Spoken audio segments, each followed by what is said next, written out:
The hell are you trying to do? I'm trying to understand! What the fuck did he want with a slap belt? Hi, I'm Trevor. And I'm Kyle, and this month we are catching up on Cage. We've selected 4 Nicolas Cage movies to talk about over this next month, and the first one we're starting off with is 8mm.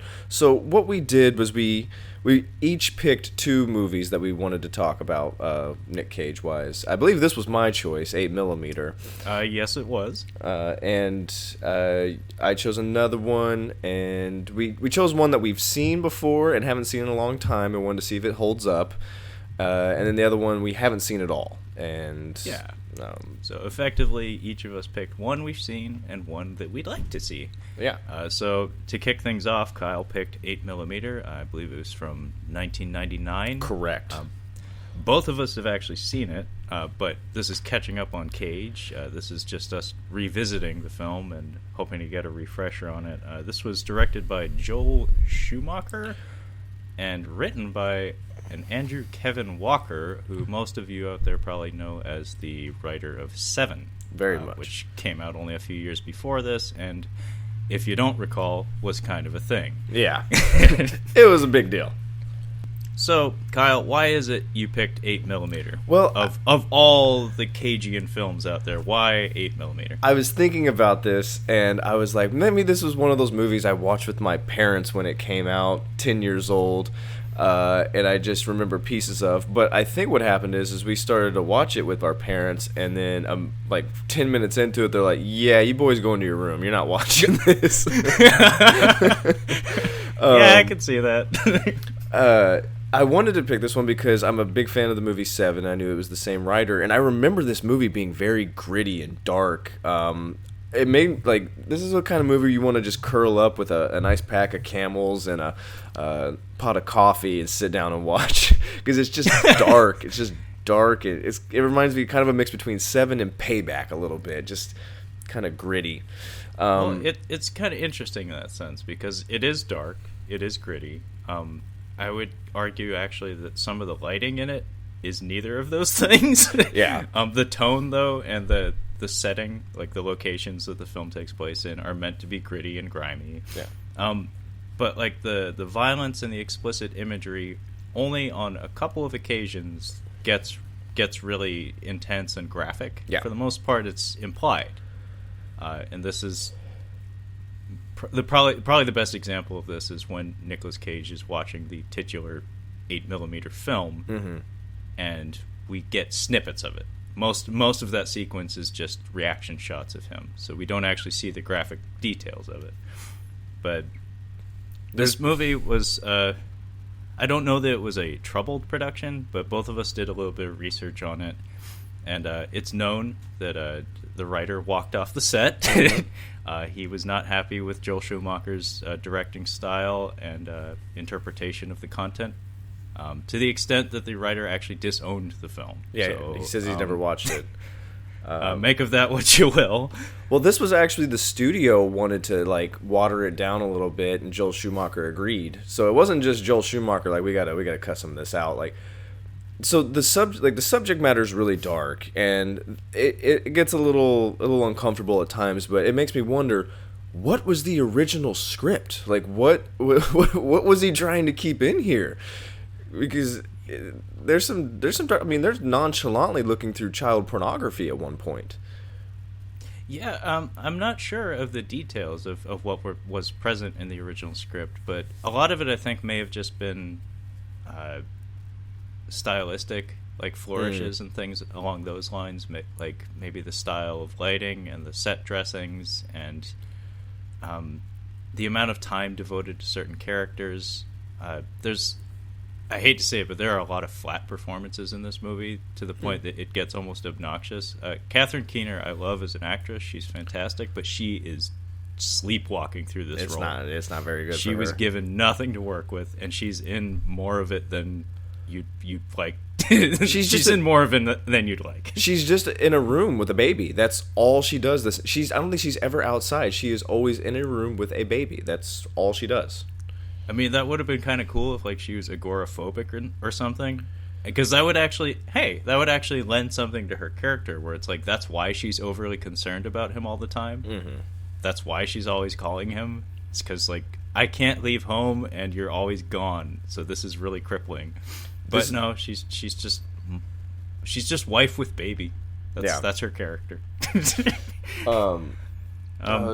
does need to be said, though, that I feel like maybe one of the reasons Schumacher got so much work over the stretch of his career may have been the fact that he was likely very good at wrangling producers. He's probably very good at towing the line and doing what was asked of him, delivering the product. Because, like, Batman Forever was not quite Batman and Robin in terms of its stylistic presentation. Mm-hmm.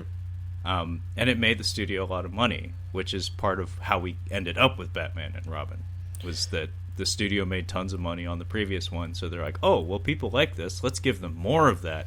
So they let him off the leash a little bit, and holy shit, that's what happens. But, this film was produced, it was made after Batman and Robin. So after the studio was disappointed in him, went in a time period in which he was needing a leg up. Mm-hmm. Which would explain why he would take the darkest, grimiest script out there, like the complete polar opposite of Batman and Robin. I was just thinking, like, if he had made Batman and Robin now, stylistically, it would be really popular, because that neon lighting, you and I have been talking about, that neon lighting is really popular right now, and that's all over Batman and Robin. Absolutely. I wanted to get your opinion on this, and one of the things I think that might have been driving Andrew Kevin Walker angry was there's a couple of shots. I'm almost positive when we meet Peter Stormare's character, his office is in the exact same place where they find I think it's the third victim in 7. I think it's the exact same building. It does kind of look like it. And there's a couple of... I would not be surprised. There's a couple of shots in here that look like John Doe's apartment with the black, explicitly black painted walls. That hotel that they're staying at when they go to New York, I'm like, that looks like that could be in John Doe's apartment, basically. And maybe that was one of the things, like, Joel Schumacher had just done Batman and Robin. I'm pretty sure he turned around and started doing this. He might have been trying to make it a little more bright and poppy, and he's like, did you see 7? It's raining the whole time. Like, that's not what bright and poppy is, not what I want out of this. Well, it's funny because I'm not positive on this, but I seem to recall Schumacher having a background in production design. Maybe not necessarily production design, but I think costuming at the very least. And so oftentimes when you watch his movies, you'll notice that, like, set dressings there's some attention to detail put towards them. And I always appreciate that. This movie, though, felt kind of half-assed. And it doesn't help that you have 7 to directly compare it to, because the production design of 7 is fucking next-level shit. Yeah. I remember reading an article written by the production designer of 7, and I guess they had, like, a Heath Ledger, like, Joker-esque nervous breakdown. Oh, really? Working on the film, because... the John Doe journals and stuff. Oh, like, yeah. All the written materials, he did that by hand. Oh, my goodness. And I guess doing that took a toll. I can see that. And yeah, there's a lot of sets and a lot of set dressings in 7 that are meticulously detailed to the extreme. Whereas this one, it all feels kind of haphazard. In fact, I wrote a note. This is like pages into my fucking notebook here, but shrink-wrapped pillars? Like, Kyle, tell me why there are shrink-wrapped pillars in this film. I don't know. What does that add to the production? But before we get into the actual film, though, I had a question for you. Mm-hmm. I read on Blu-ray.com just the other day, because funny enough, this movie actually only recently got a North American Blu-ray release. And apparently has a very good commentary track from Joel Schumacher that maybe I'd like to listen to. Interesting, yeah. Although I don't care to watch this movie again anytime soon, so maybe not. But apparently, Russell Crowe was actually supposed to be the lead actor of this film before Nic Cage was selected by the producers, and then Joel Schumacher. that decision, as far as I know, came from the producers and then was agreed upon by the director. But what do you think the film would have been like with Russell Crowe as Tom Wells? Well, I don't know. I feel like the problem. I don't think Nic Cage gives a bad performance, but there's just. I think that it's the director is the problem. I think that the subject matter is so dark, and it's probably not something that. I know Joel Schumacher's done like kind of darker movies like The Client. I know it's supposed to be a bit heavy. I think that's the problem. If you were to get, I think David Fincher would be too on the nose. I think that he could make it, like he would make it really good, but he'd already done 7. I mean, if you're gonna work with the writer again, I could see that. I mean, the Coen brothers have done it with the guy who wrote No Country for Old Men and what was that other one? He wrote There Will Be Blood, I think, as well. Cormac McCarthy. I think that's no. That's he wrote No Country for Old Men, the book. Mm-hmm. There Will Be Blood. I don't know who wrote the screenplay for that though. I think, anyway, yeah, I think if it had a different director, they could have made this a bit darker. With Russell Crowe and maybe David Fincher, this could be really cool. But there was somebody else who was considered for the role of Joaquin Phoenix's character. I think it was maybe Leo, if I'm not mistaken. I feel that Joaquin Phoenix is the best part of this movie. He is absolutely. No, I like Peter Stormare. Gandolfini and Stormare. I love Stormare, but that's. Oh, you mean the Stormare's holes. pretty great. Gandolfini, I feel like none of Gandolfini's lines were in the script. They just let him go. He's rarely he's arguably a piece of shit in The Sopranos, but he's not like a wormy little nasty little shit. Like he's a real piece of shit in this movie. Oh, he revels in it. He's excellent at it. What was that? The Mighty, I think he was the dad in that. He was terrifying. He's a scary dude. Yeah, no. And he gets some mafia kicks in here. I love that. I love watching people deliver mafia kicks to people on the ground. Robert De Niro is the champion of mafia kickers. Yeah, because he just looks so uncomfortable doing it. He's Joe just like, Pesci. Don't want to fuck up my shoes on your face. Joe Pesci is the funniest one doing the kicks in Casino when he hits the dude with the pin because his head is like rocking back. Him I know kicking exactly. is the funniest thing in that movie. Yeah, he's putting it all behind those mafia kicks. See, he's really kicking the stomach. De Niro's bouncing your head off the floor. That's when he's De Niro looks like he's about to jump over a puddle or something. He's just like kicking down. No, he's got a spider on his pant leg, and he's just like trying to kick it off. He's like, God damn it! Pesci's trying to murder your ass though. Like he's trying to get the corner kick in there. I guess we should probably jump in because we should probably talk about the fucking movie. Yeah. I'll give a rundown real quick. So Nicolas Cage is a private investigator. He has a wife and a new baby, and I think he's just getting off a case in Miami when we meet him, and he goes to senator. We learn that he's working for a senator, and I'm sure he's compensated handsomely. And that senator has an aggressive haircut, by the way. Very aggressive. She looks like reminded me of the receptionist lady in the Ninth Gate. Yeah, exactly what I thought. Skunkhead. Yeah, exactly. But yeah, so he's a private investigator. He's working for some pretty powerful people, it looks like, and he has a wife, Catherine Keener. Is that her name? Yeah, Catherine Keener. And he gets another job with from a widow, a very, very wealthy widow, and I guess her husband had this tape in his vault, and she wants to know it's a snuff film, and she's wanting to know if the girl actually died in there. So he's like, this isn't really my expertise. I'm going to treat it like a missing person case, and leads him on a bunch of twists and turns, going across country twice, a few times. I'm sorry. Yeah. Where does it start out at? Is he in Ohio, Pennsylvania? Pennsylvania. He's in Pennsylvania. So he's in Pennsylvania, Ohio, back to Pennsylvania, I think back to Ohio, then to L.A., to New York, down to Pennsylvania, then back to L.A., and then back to Pennsylvania. Like back to Pennsylvania. It's like Brad Pitt in World War Z. Like he's just everywhere. And yeah, and trouble follows him. Surprisingly so, he's being followed almost immediately when he gets to... Almost immediately, yeah. So, there's a twist to it, but it didn't make sense in the movie. Like why is he being followed already? That's odd.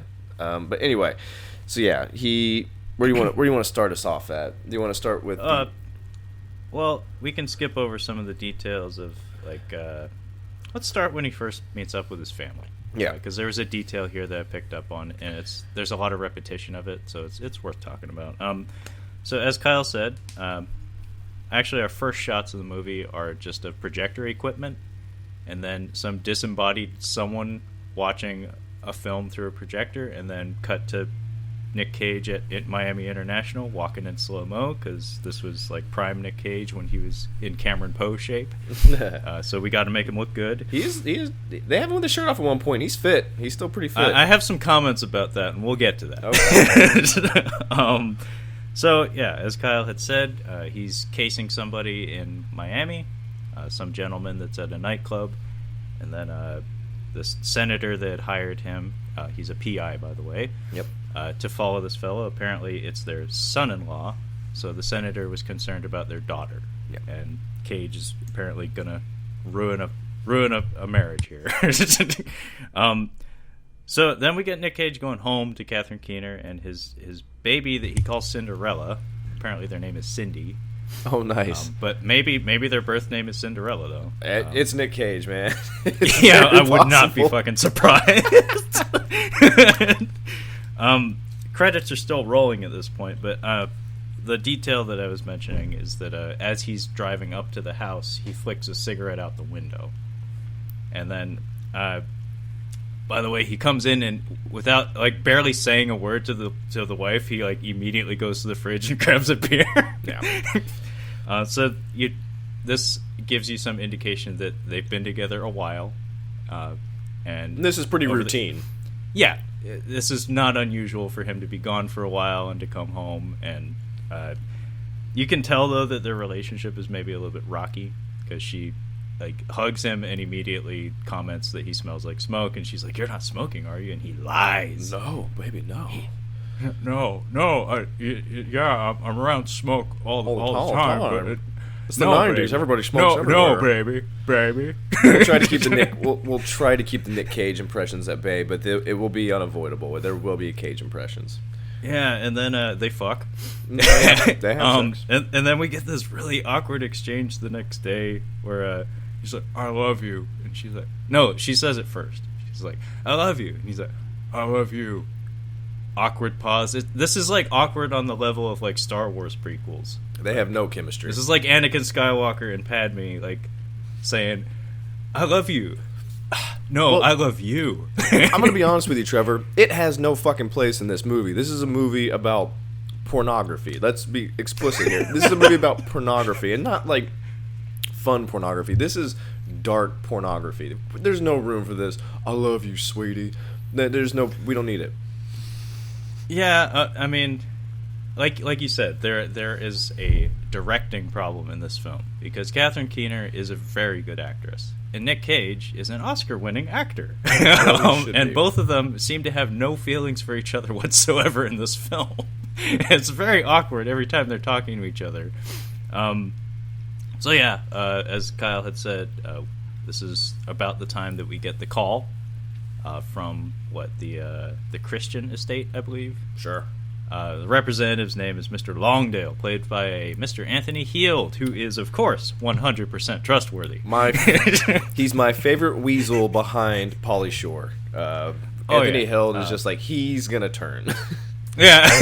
As soon as you see him. As soon as you see him on screen, you're just like, oh, well, he's a rat. It's like, fuck that guy. In fact, Nic Cage should have probably just like walked in the room and just like turned around and be like, "Nah, like I'm good, thanks. No, I'm good."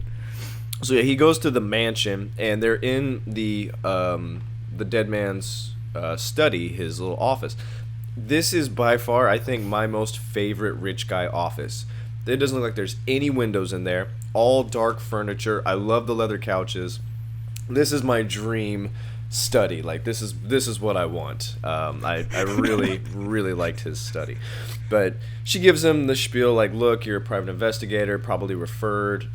He just died not too long ago. We busted into his safe just to find like there's some money, some bonds and stuff. And he's like, and I found this 8mm print of a snuff film, and they're like, we've already watched it. I want you to view it, and we want to know if the girl actually dies in the film. And he's like, I'll take a look at it. It's like you said, that you see a little bit of what's going on there in the show True Detective. Child pornography comes up in there. It's pretty dark, that first season of True Detective, but at one point Woody Harrelson has to watch one of these things, and his reaction to watching it, it's so funny. Like it's not how you'd react to watching something like that. He's overplaying, like, oh no, like he's just screaming, and Matthew McConaughey's not watching it. He's just got his back turned, smoking a cigarette while he watches it. It's really funny. So Nic Cage is watching this. It seemed a bit more realistic than Woody Harrelson's in True Detective. This scene was interesting because in concept, like in theory, the things that they were trying to do here, I get it. Like, and there are some clever tricks here that they do that I will give them film praise for. A lot of it has to do with sound, and in this case, this whole sequence plays out with no sound other than the projector reel, and there's no music or anything. So we just have Nic Cage sitting in a private theater watching this film. It's of course like shot on 8mm and looks like garbage. Like one of the cardinal sins that this sequence commits, though, is the very first instance of violence or anything snuff related in this film that we see is a gentleman in a leather gimp outfit, like leather gimp mask, striking this young girl, and he whiffs so bad. I noticed it too. It's bad. I was like, "Oh, dude!" Like I've seen pro wrestling better than that, dude. He flinches too. He's like, "Oh gosh." That was yeah, a good and Cage's reaction is so overblown, like, "Oh my god!" Yeah. "Oh god!" But it's like whiff. It completely misses. Interesting casting here. The girl that's in the film, I believe, is not actually an actress. From what I understand, she was, I want to say a stripper, if I'm not mistaken. Joel Schumacher also cast Brad Renfro for the client, and he was actually like just living in a trailer with his grandmother. Like, he wasn't an actor. He actually picked him because he's like, I want somebody to feel like they're actually from the, like, I think he was from Tennessee, and I think that's where the film was supposed to take place. The girl, Marianne Matthews, was originally a stripper hired to act as a stand-in, and then he gave her the part of the victim, as she had a suitably haunted look about her. See, that's one of those things that seems like a director quirk that, again, on paper, I get it, but there are certain things you need to take into account when casting a film, and part of that is the ability to emote and deliver a scene and carry a scene. And Marianne Matthews, all of her diary audio, her voiceover is fucking atrocious. Yeah, it was pretty bad. I was like, yeah, I didn't know that she isn't an actress, but confirmed. Brad Renfro, though, that worked out. That worked. Well, not really. Maybe for the kind movie, not in the long run. Yeah, not in the long run, but at the time. He worked out at the time. Yeah, so the Nic Cage watches the film. We get lots of ooh, ah, like he's jerking around in his seat. He's overreacting to things. He is trying to sell the scene, but actually the editing is part of what killed it for me. It's too snippy snappy. Yeah. Like we keep cutting back and forth between like fragments of the screen and then his reactions and him overreacting, and the energy wasn't right. I feel like what it should have been is either show us none of the film or show us all of it. So just imagine like a pulled back shot of Nic Cage that slowly zooms in, and we just see his face just like grimacing, and by the time the film runs out, like we're just like nothing but Cage's face, and he's just a wreck. But no, it's like cut. Well, And it gets a little jarring and a little obnoxious at some point. and he says, well, he comes out and he's like, listen, I don't know if she's dead. And the lady's like, well, we need to call the police and give this to the police so they can figure it out. And there's a rich white man's reputation on the line here, so that's just not going to happen. So Spare no expense. seriously, she's like, I don't want to do that. So he's like, okay, fine, I'll treat it as a missing persons case. I think that's illegal. Like, if you suspect that you've just watched somebody die on film and you don't turn it in, I'm pretty sure you're an accomplice to murder. So I think you have to turn that in. I would think, yes. So he accepts it. Like, money's not going to be an issue. And that's another thing, is that he mentions that we should make a good amount of money on my next on this next job. And she's like, we don't need more money. He's like, well, your father seems to think so. So it seems like they're kind of in a financial bind. It doesn't look like they're hurting for money, but they're not really doing well. Dude, that house is 2 stories. It's in a nice neighborhood. Yeah, but Either they picked the wrong location to express the fact that money is a concern, or somebody dropped the ball here. And also, it looked like she had a work desk of some sort in the house. Like, I think they're both working maybe from she's home. the classic movie occupation of, like, architect or something. It would have been funny if she just drops him off at the airport, like, because that's all she does in Captain Phillips. She drops off Tom Hanks at the airport. That's it. That's all she does the whole time. So yeah. So I was actually thinking, so we're on to the case. That's my next note. But I'm like, this could have been almost a noir, like a narrated noir. He could have been like, so now I had to go to Cleveland to look up for missing persons. And then I had to go to, oh no, Los Angeles, the jungle. Yeah, no, I don't think it would have been out of place. It would have given the film maybe a bit more energy. I think the biggest sin that this film commits is not allowing Cage to be Cage until the last, like, 25 minutes. Like, he's so dialed back throughout the whole movie that it's distracting. I feel like he's doing, like, that Ryan Gosling thing where it's like he's a robot observing humanity and, like, pretending to be a normal person. Because seriously, he has so many emotional exchanges with people that are completely one-sided, where they're just throwing all this energy at him, and he's just like, well, that's nice. Cool. He's an energy vampire. He feeds off of that. Like, think about, I love the National Treasure movie. I think that movie's a lot of fun. Oh, it's good fun. Both of them, actually. They're both a lot of fun. They're both dumb fun. He needs to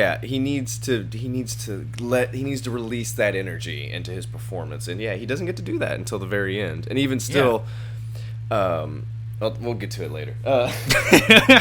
But it needs to be said that when Cage is packing up his car to head out to Cleveland, he brings his pistol with him. Mm-hmm. It's a Walther, so he's got a James Bond gun. That's exactly what I was thinking. I think it's adorable. He's got a nickel-plated Walther, and the wife is like, why are you bringing that? And he's like, oh, it just makes me feel like a big man. Like, it's just a thing I like to have with me. But we get this goofy shot right before he hops in the car where he puts the gun in his trunk. Mm-hmm. And then the camera, like, tilts down to look at the trunk as he's exiting the frame, and then we, like, fade out, and all of a sudden we're in Cleveland. It's like, whoa, apparently the trunk was important. Need to be reminded he has that gun, which he doesn't actually use until an hour later, maybe 2 hours later. Yeah. So he goes to, is it a police station he goes to see if he can find if she's a missing person? Because this is like pre-good internet, so it's moving super duper slow. And Joaquin Phoenix does reference the internet at some point in the movie, but yes, this is pre-good internet. This is dial-up days. It's just like a step above microfiche. This is when you would actually use those AOL, like, 50 free minutes cards you get in the mail. So he goes to work rooting through the missing persons reports. This is when we get our first introduction of this Persian/Arabesque music that permeates the majority of the runtime of the film. Well, I think that my theory of why he used that weird kind of music, because it doesn't really fit here, but he, as Joaquin Phoenix says, he's like, you're stepping into a different world. Like, this is what you're getting into is like underground pornography. Like this is a nasty world that you're not familiar with. And when he goes to Los Angeles, especially when he's looking for her on the streets, that music is playing, and I think that's kind of what it's supposed to be, because it sounds Middle Eastern, like some kind of Middle Eastern music. Very much so. I think he's supposed to get the idea that he's out of his element, like he's in a different kind of world or subculture, I guess. Yeah, it's not bad music. No. It does stand out as being unusual. Also needs to be said that I feel like African/Arab chanting was really in vogue in the late 90s. I blame The Lion King, and Hans Zimmer has always had a fascination with that anyway. Like even his score for The Rain Man had that kind of shit. Well, when Poison Ivy makes her entrance in Batman and Robin, that's kind of, it's like dancey. That's the best way I can do it. Like I said, I feel like it was kind of a thing in the 90s. Oh my gosh, lots of human voices just ululating and making noises. But yeah, as Nic Cage is rooting through the missing persons records, you get the sense that this ain't gonna go anywhere, although surprise surprise it kind of does a little later. But the very first clue that he gets is the film stock itself. Apparently the film stock used in the production of the 8mm film was it's like defunct. It's no longer produced, so it gives him like a basic time frame to work from as to when the film was shot. I don't know how useful that information would actually be, but that's what gets the ball rolling for him.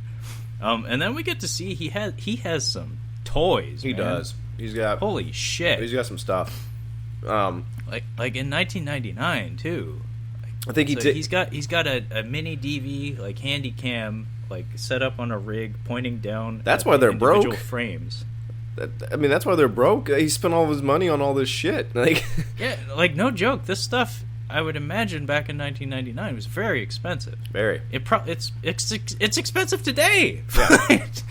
Yeah. He has a digital camera set up on like an overhead projector attached to a rig with the 8mm film being fed through it. So he's putting each individual frame of the film under a digital magnifying glass, essentially. And then he also has a printer attached that like prints each individual frame on like photo paper. I was like, Jesus fuck, man! Like, so, I didn't see you put that in the trunk. No. So he gets a picture of the girl from the film, and he goes to a library of missing people. Like he's actually looking through physical pictures, just trying to by match hand. It. And this, I got a crack out of this because he goes past her. I'm like, that was her. And then he goes past, and then he keeps pulling up. He goes like 6 past her. Seriously, it takes him forever to find that photo.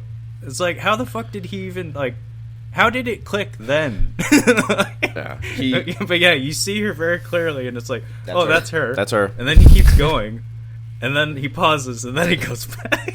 It's like, what the fuck?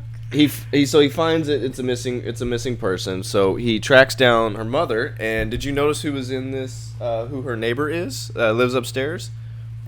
I did not. How about you tell me? It's Chloe from Fight Club, the lady who looked like Meryl Streep if she was, like 30 pounds less, basically. Yeah, I recognized her immediately. I'm like, that's Chloe, and then I had to double check. I'm like, yeah, Chloe from Fight Club. Oh wow. So funny connection. He's talking to he meets the mom. I've seen her in something else. I don't know. I couldn't figure out where I'd seen her before, but she looked familiar. She's happy to have company, and he tells her, like, listen, I'm investigating something. This is not an extension of the case that's currently open, looking for your daughter. So he's like, don't get excited, which is it's a really shitty way. Like, I need to go talk to the mom, like, hey, I'm trying to figure something out. We're not going to find out if your daughter is alive or not. Don't worry about that. But I'm figuring something else out. And yeah, the way he puts it to her is cold in the extreme. Yeah. Again, like, Nic Cage feels like he's an alien or something in this movie half the time. Like, he just doesn't comprehend human emotion or something. Couple things need to be said about this sequence. One, you recognize her from Rookie of the Year. Thank you. She's the mom. Two, Nic Cage adopts an alias for when he's talking to her. And the name he goes by is he introduces himself as Thomas Hart, which happens to be my father's name.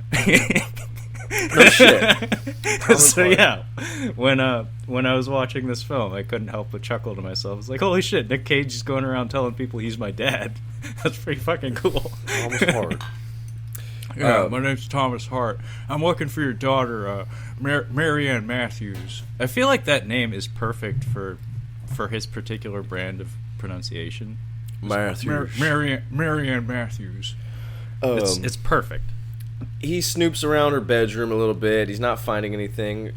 He looks around, and then this is funny. He's just standing in the doorway, and he shuts off the light. I'm like, is he like the general's daughter? Is he looking for like a hidden room where the light's on or something like that? Like, no, he's just like, there's nothing in here. There are a lot of shots in this movie that are presented to us in such a fashion as to suggest depth or meaning that I can't find any, and that is one of them. The first one I pointed out was the trunk. It's like, okay, we're looking at a trunk. Well, and yeah, him standing in that doorway for quite a while. There's no like music cue. He doesn't do any like physicality in his acting to suggest that he's feeling anything in that moment. It's just a guy standing in a doorway, pausing for a very long time and turning off the lights. Also needs to be said, this mom is very happy to have company. Very much. She's. I was sitting there watching. I'm like, dude, I know you're faithful to your wife, but have a heart. Maybe just like sit down, have a drink with her, like just humor her a little bit, smoke some cigarettes, talk with her. Yeah, the next time he goes to see her, she got lipstick on. Oh, she's gonna pounce. She's. Oh yeah, no, she's ready to jump. But funny detail in this scene to me anyway is first of all, he walks into the bathroom, but we're not given any inkling of the geography of the setting. So he's talking to the mom, and then he just walks into a scuzzy bathroom that looks like a janitor's closet, and I'm like, whoa, where are we? Where is this? And she's nowhere to be found. And this whole time when the scene's playing out, I'm like, where are we and what are we doing? I knew exactly where we were. And then he looks at this scuzzy toilet, which looks like it hasn't been touched in 30 years. I think it might be the only toilet in this house, though, that the mom is still living in. So she's just living in filth by choice, apparently. This is in the garage, and is it though? Yeah, my grandpa was a mechanic, and he had a pretty big garage, and he actually had a toilet out there. I'm like, oh, that's his garage. That's their garage toilet. Yeah, it's not uncommon. But I think that was supposed to be her place where she went and like wrote in her diary. If I had to assume, it looks like she like the toilet seat was down, and she'd go out there and like, dear diary, I'm pissed at mom for slapping me around today. It's weird how it makes no sense as to why. It's very similar to him flipping through the missing persons card, where he walks into the bathroom. It looks like somebody exploded and then didn't do anything about it for 30 years, and then he's about to leave, and then he turns around and just on a whim takes the lid off the toilet and looks in the water reservoir, and hey, there's a diary in a Ziploc bag. It's like, one, who the fuck would think to look there, and two, who the fuck would think to look there? Yeah. Because like, not only did the way the diary is written, you're under the assumption that the mom was expected to have found this. Yeah. And no, of course she wouldn't find that. Absolutely not. No one would ever find that. Exactly. That would come up, like, they would demolish that place. Like, oh my god, there was a diary in here. But yeah, he finds a toilet diary. And my note here says, diary demonstrates that Mary Ann weren't too bright. She followed a boy to Hollywood. Well, as soon as he reads it, and come to find out, she's like, Mom, I'm not mad at you for hitting me. It's just, I'm going to leave now. I'm going to go to Hollywood and be in movies with this other kid. Like, we're going to go. He's going to be in... I'm like, you're not. That's not going to happen. He's not going to be in action movies. Oh. And then, so he doesn't tell her that he has the diary. He takes it with him, and he looks up this kid, like, to go find him. He's a bit of a klepto in this movie. Yeah, he gives it back, but he just doesn't. He doesn't want to give it to her right now. He gives it back, but he takes something else. Yeah. Yeah. He goes to the kid's dad, and he's like, hey, this is the most. So I want to talk about this. Nic Cage, when he is lying, he has a very particular way of lying that it seems like it should be so obvious to the person he's talking to, because we, the audience, know from how he's acting that he's lying, but nobody in the movies that he's lying to figure it out, except for Peter Stormare. He picks up on it. He picks up on it, but that scene is, I think, maybe my favorite exchange of dialogue in the movie. When Nic Cage is pretending to be a fan, just the delivery. Oh yeah, it's so it's insincere flat in the fun way. When he's talking to this kid's dad, he's like, he has on a suit, like he looks like a cop. Like he looks even the type of car he has looks like a cop car. He's like, yeah, I was just looking for him. He's like, I owe him some money, and he's like, well, that's a first. So you can give it to me, and I'll hand it to him. He's like, well, I was gonna mail it to him. What's his address? And he's like, you dumb fuck. He's in jail. And he's like, oh, okay. So he goes to visit him in jail, and wouldn't you know it, Norman fucking Reedus. I said motherfucking Norman Reedus. I'm gonna show you my note. It says, fucking Norman Reedus. Fucking Norman Reedus. Yeah. He is being an asshole. Like, I don't like him already, but he's doing a really good job of being not likable. And he's back turned like in Law and Order episode, just like, yeah, he's dropping a lot of bitches and dumb and I don't give a fuck. And he's basically saying like, this is called a take it for a walk scene. This is where the director says, okay, Norman, be as you are and just do it. let's finish up with the Norman Reedus, then I think we need to talk about George Clooney, because we'll probably need to jump into that pretty soon. So he talks to Norman Reedus, and then he's basically like, I don't know where the fuck she is. I think he might get a little piece of something to go off of, but I don't remember what it was. And then he's just like, hey, why don't you give me one of them smokes? And I like this. Nic Cage just drops it on the floor, and I'm like, well, that'd be kind of cool if he just leaves it for him to pick up, and then he stomps it out. Like, fuck you. You are a nasty little shit, and you deserve to be in here. Yeah. Have fun on The Walking Dead, you fuck. Like, what, a decade later? Yeah. Yeah, have fun working with Troy Duffy, you fucking idiot. Jesus. Oh, man. So, yeah, now we go off to Hollywood, pretty much, at this point. But not before he calls home for, like, the 6th time. Yeah. In 10 minutes. Yeah, he talks to Catherine Crowe. I gotta go over to this other place. I'll be gone. I'll call you every night, you know.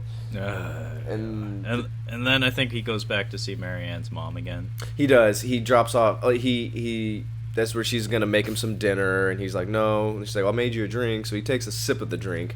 He's like, I need to take a shit. So he goes. I love that actually, because like he delivers. He basically like spells it out to her that Marianne's dead. She's dead, but he doesn't actually say it. He puts it to her in the form of a question. Yeah. Like, would you want to know that she lived? Would you rather pretend that she is living a good life somewhere, or know that she's dead? It's like, yeah. I think she can read between the lines, but apparently not. But like after this non-exchange, he just pauses for a second. He's like, I gotta take a shit. Yeah, pretty much. He says, I need to go to the bathroom. But just the pause, and then he just turns around and goes to the bathroom. Do you remember that Channing Tatum in 21 Jump Street? He's in like class, and he's like, I need to go to the bathroom. He's like, I need to take a dump. He just has to go to the bathroom. That's what it felt like, just so... Like, I need to go to the bathroom. But he sneaks into her room real quick, and I have to return some videotapes. Yeah. He leaves the diary for her, and then he takes a picture of her, which is fine. Like, take a picture of her. He's looking for her, so a good picture of when she went missing is nice. He doesn't want to use the one from the tape, probably. It's kind of grainy. Doesn't look very good. Yeah. But he takes off. He leaves her there, and he goes to Hollywood, and I think he just starts cruising like downtown LA, just looking for her. Makes LA look really scary downtown. I don't think downtown LA is this scary, but it looks pretty scary. Yeah, basically he does the whole tour of like every streetwalker of every shape, size, and color, like throughout all sorts of neighborhoods in LA, and it's just a montage of him driving the scuzzier parts of LA. Oh, we're gonna get into a Nic Cage with hookers pretty soon. So that is coming. Yes, we will get there. Oh, we'll get there. But yeah, the first thing that jumped out at me when we first get to LA is the color grading really changes. Like texture of the film changes, where everything becomes kind of bronzed and looks like somebody peed on the film. Yeah, have you seen Traffic? It's not. I have not, but it's famous for that, having that yellowish filter on it. It's when you go to Mexico, they have it's specifically a yellow filter. There's a filter on the rest of the movie, I'm pretty sure, but Mexico, it's really, really dark. It looks kind of like Traffic without the Mexican filter. Like there's a yellow filter on the rest of the movie, I think, though. So yeah, he cruises around, but then he goes to, I think it's supposed to be it might be a famous porn shop. I don't know, but it sounded like it was probably an actual like adult film store. Probably closed now, if I had to guess. The name given is just adult bookstore. There's a name. It has a name. It has signage? Yeah, it has a sign. I didn't happen to see it. It was like when Joaquin Phoenix checks him out, he says like, "Thank you for coming to adult bookstore." There's a name on it. I just don't remember what it was. Anyway. There's a sequel to this movie. Holy shit! What? There is a 2005 sequel, 8mm 2. What? Yeah, it has nobody. No, I don't know a single person from this. Wow. Might yeah. have to look into that at some point. Yeah. I mean, I don't want to see it, but okay. That's fascinating, though. The director's never it's the director of Prom Night and The Covenant. Sure. Okay. Anyway, so we meet Joaquin Phoenix, and I like this whole scene. I like his. Would you be interested in buying a vibrating vagina today? Oh yeah, no, he is bright-eyed and bushy-tailed. He is making the most of his job as a adult a purveyor of pornography. I love his outfit. He's just adorable in this movie. His outfits, man. He looks like he's the bassist from Orgy, whatever that band was, or Powerman 5000. I like that he's like kind of out of shape, but yeah. like all of his clothing is really tight and revealing. It's his belly. It's kind of perfect. It's so funny. Yeah, great casting here. Yeah. Yeah, like he's our favorite. He's my favorite part. I think you said he's your favorite part of the movie. I think so, yeah. Although Gandolfini, he kind of steals the couple of scenes he gets. Stormare too. Stormare, but they're both in it very little, so it's a toss up. So yeah, he buys some stuff and he calls him out. He's like, "What you reading?" And it looks like some kind of smut novel. And he's like, "What are you actually reading?" And like, "I don't think you're highlighting, pornography," and he's reading In Cold Blood. Fun little detail here. That's a stupid detail. It's an IMDb factoid.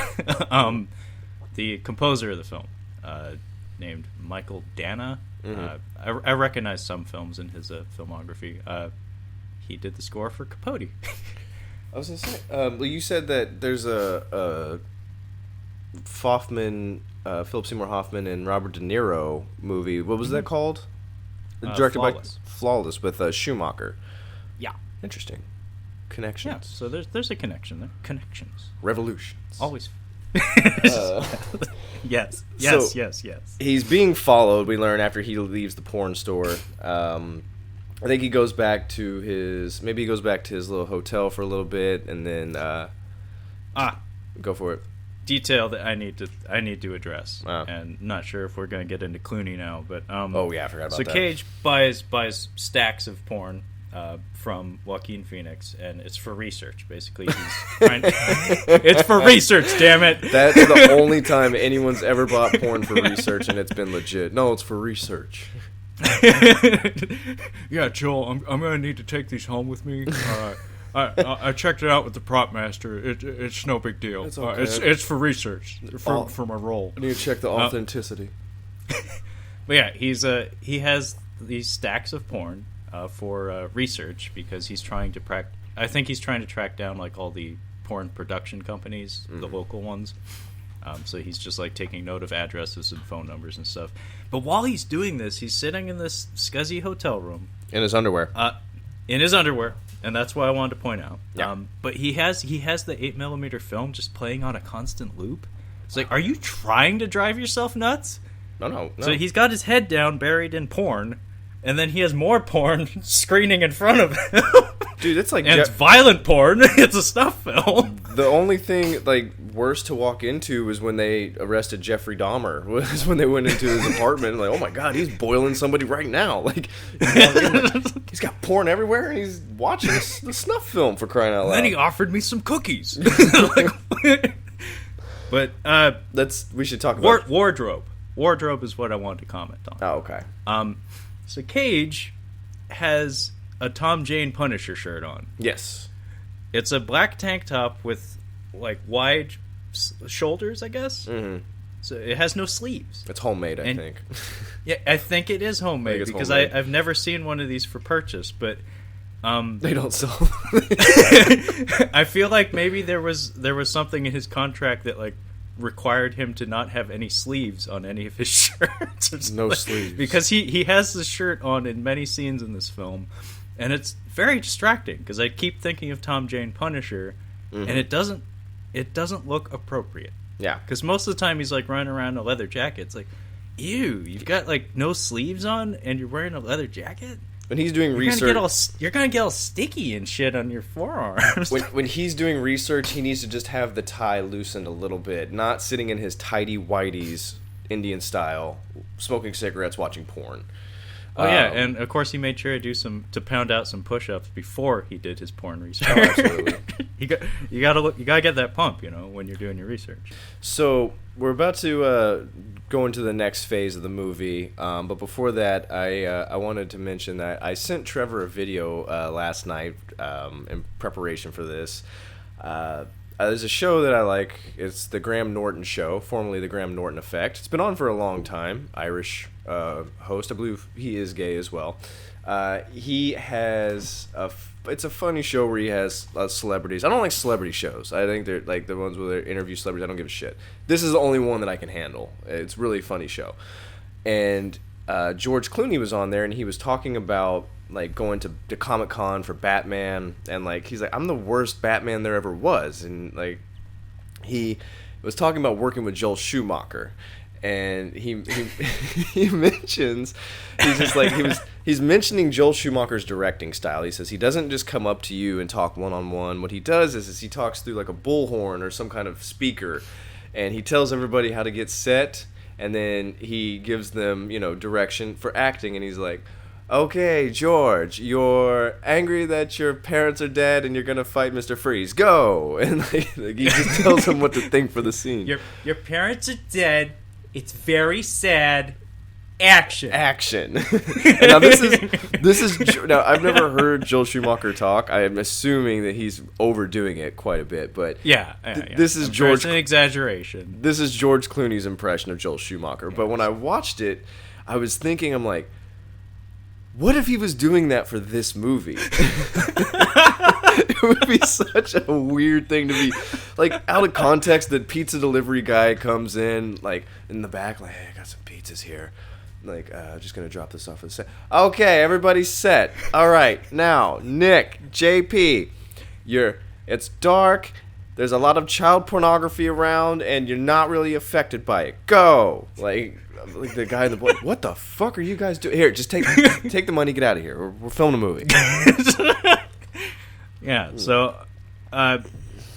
if you ever hear us putting on a certain affectation throughout this, putting ourselves in the shoes of Mr. Schumacher, it's not a direct interpretation of. It's not a direct representation of Joel Schumacher. There's a degree of separation in the form of George Clooney's impression of him. This is George Clooney's Joel Schumacher.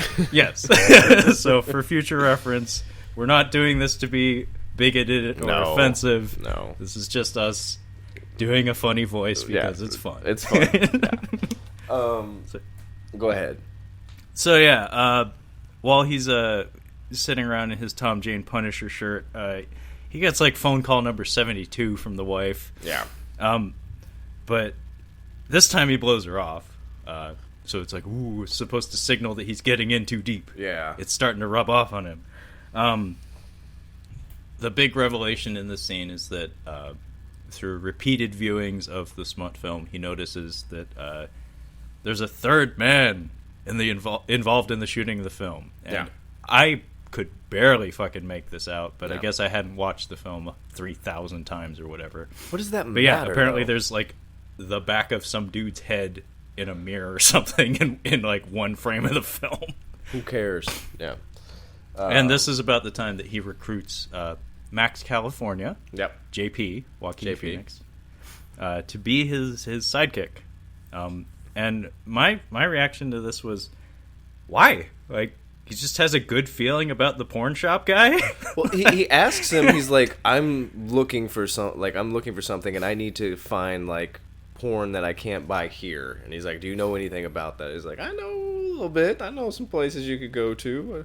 There's a real creepy house with a bunch of Mexican dudes where they sell porn in the basement. We can go. That check scene that was out. hilarious, by the way. Yeah. We'll get there, but holy shit, that was hilarious. The timing of it was comical. Yeah, he gets him to, he's like, how much do you make here? He's like, oh, $400 a week off the books. He's like, I'll give you $500. So so he's basically just going to pay him to take him to these underground porn places. And this is when it's like explicitly presented to us that yes, there is someone watching Nic Cage. Yeah. Some mysterious stranger in a car that we've seen at least once before up to this point. But this time we like really get a shot of a stranger in shadows looking at them from a car. Mm-hmm. And then I think this is what brings us to the black market montage. We go to 3 different black markets. This sequence is introduced with a really nice crane shot. It's a Dutch angle, like high elevation crane shot that is like tilting down. It looks like straight out of Silent Hill, actually. Wow. It's just Joaquin Phoenix and Nic Cage walking down an alley, and Nic Cage is being Nic Cage, and JP says to him, "You dance with the devil don't change, the devil changes you." Mm-hmm. This comes up many times in the film, but that shot in particular stood out to me because it's well executed, and you could tell that a lot of time and effort went into executing it. Yeah, black market number 1 is the Mexican black market, and this made me laugh so hard. I would not have walked in here. So yeah, they walk in, and there's a bunch of like heavy-set, somewhat older Hispanic women sitting around. Everyone in the room is shooting them dirty looks. It looks like a bunny ranch. A little bit of a bunny ranch going on. A little bit. And JP like walks up to this guy who looks like Danny Trejo and Tom Savini put together. And he's strapped. Like he's got at least 2 handguns on him. And JP just kind of like whispers to him something about películas snuff. De snuff. And the guy's like, "What?" He's like, "¿Qué?" And then he says it again, and the guy flips the fuck out and pulls out his gun on them. Well, he says what kind of porn it is. Is like it's just like Mexican porn, some other stuff, some bestiality. So we're not even like skimming the surface yet. Like this is still pretty vanilla. Yeah, the dude freaks out, and then he's just like... everyone in the room freaks out. And it's like, holy shit, like, overreact much? Joaquin Phoenix looks like he would be there. Nicolas Cage does not. So, automatically, he's suspect. They're like, I don't know about this guy. He looks like a cop. He looks like a cop the whole time. He kind of does, yeah. If he had been a bit more, like, look, I'm guessing if you're looking for this stuff, you would be a bit more like looking down at your shoes kind of deal, like kind of ashamed. Discreet. Yeah, discreet. He's just like, I'm looking for a snuff film. Like, oh, really? Shoot him in the head. Yeah. You don't come right out with that. It's like bartering. You gotta like work your way up to it. You know? Then we get to, he's like, yeah, sorry, man. We've got this other place I can go to. Yeah, black market number 2. This was where he's like, are you guys cops or anything? Like, fuck you, whatever, Frankie. Fuck you, Frankie. That was pretty funny, actually. Yeah. Fuck it's you, like Frankie. they walk by this guy, and the guy's like kind of talking in their general direction. He's not like being forceful about it. He's just like saying, hey, blah, blah, blah. If you're a cop or you got any weapons on you, let me know. And Nic Cage just passes him by like 3 feet and just turns around and is like, hey, Frankie, fuck you. Fuck you. So we go in, and you don't see any porn or anything, but you can see... He's just like, this is where, he starts talking about child porn, basically. He's like, this is where you're going to find a lot of this stuff. There's some dudes browsing around like it's a CD store. A lot of dusters. It says kids on one of the things, and it's a dark little place, and he's just. It looks like a shitty flea market. It does. It's exactly it is. It's a flea market. Just it has. It's like and the one guy with the card table in the back looks like he's selling tube socks and porn, or like baseball cards and porn.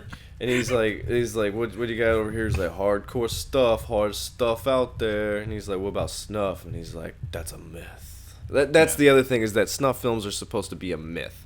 And it's more or less just an extension of BDSM, where it gets a little bit more violent than that. And it's not actually people dying, it's just fake. So when he's going to a place that has illegal pornography and he's asking for snuff, they're like, no, we're not giving that to you. I don't trust you at all. Yeah.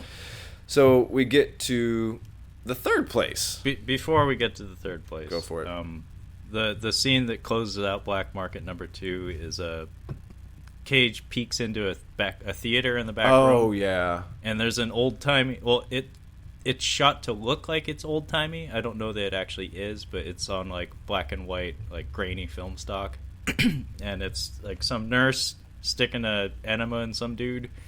And then we get slow motion from behind shots of dudes jacking it. Oh yeah. And Nic Cage, like as you said, don't react to it. Don't You're react. Not affected by it. He's gonna have a wig on, sucking on him. This guy's gonna be pounding There's gonna be 3 gentlemen. They're jerking off. It's not horrible. Don't react to it. Just action. Then you see Jack Nicholson. You've seen worse. And you see Jack Nicholson just walk out and Matt Damon run out the other exit. Yeah, no joke. That's what it looks That'd like. That'd be pretty great. So yeah, the third place. So this is very much a BDSM. People in leather, very shiny leather. The really really tall guy. I think he was from Funny People, the doctor. He is. That's exactly who he is. I'm like, he's got to be from something else. I recognize him. Like, oh yeah, that's the guy from Funny People, the one they're teasing. Awful movie. He looks like, they even say it in Funny People, he looks a little bit like a skinny Alexander Godunov from Die Hard. Yeah, that's what I thought he looked like. But he has a fun line here. He's like, it's more fun this way. Yeah. I raise the price and you get pissed off. I think he's one of the nihilists from he's one of the He's from Big Lebowski. He's the That's right. And Peter Stormare. Nice. Look at that. Interesting. Connections. Revolutions. So yeah, I like the exchange, but he buys they buy what they believe to be snuff porn. And I forgot to mention that JP is working in the store because he had a band, and he came out to LA to get his band going, and he was just working there to make ends meet, and then band didn't happen, so he's just still working there. Yeah.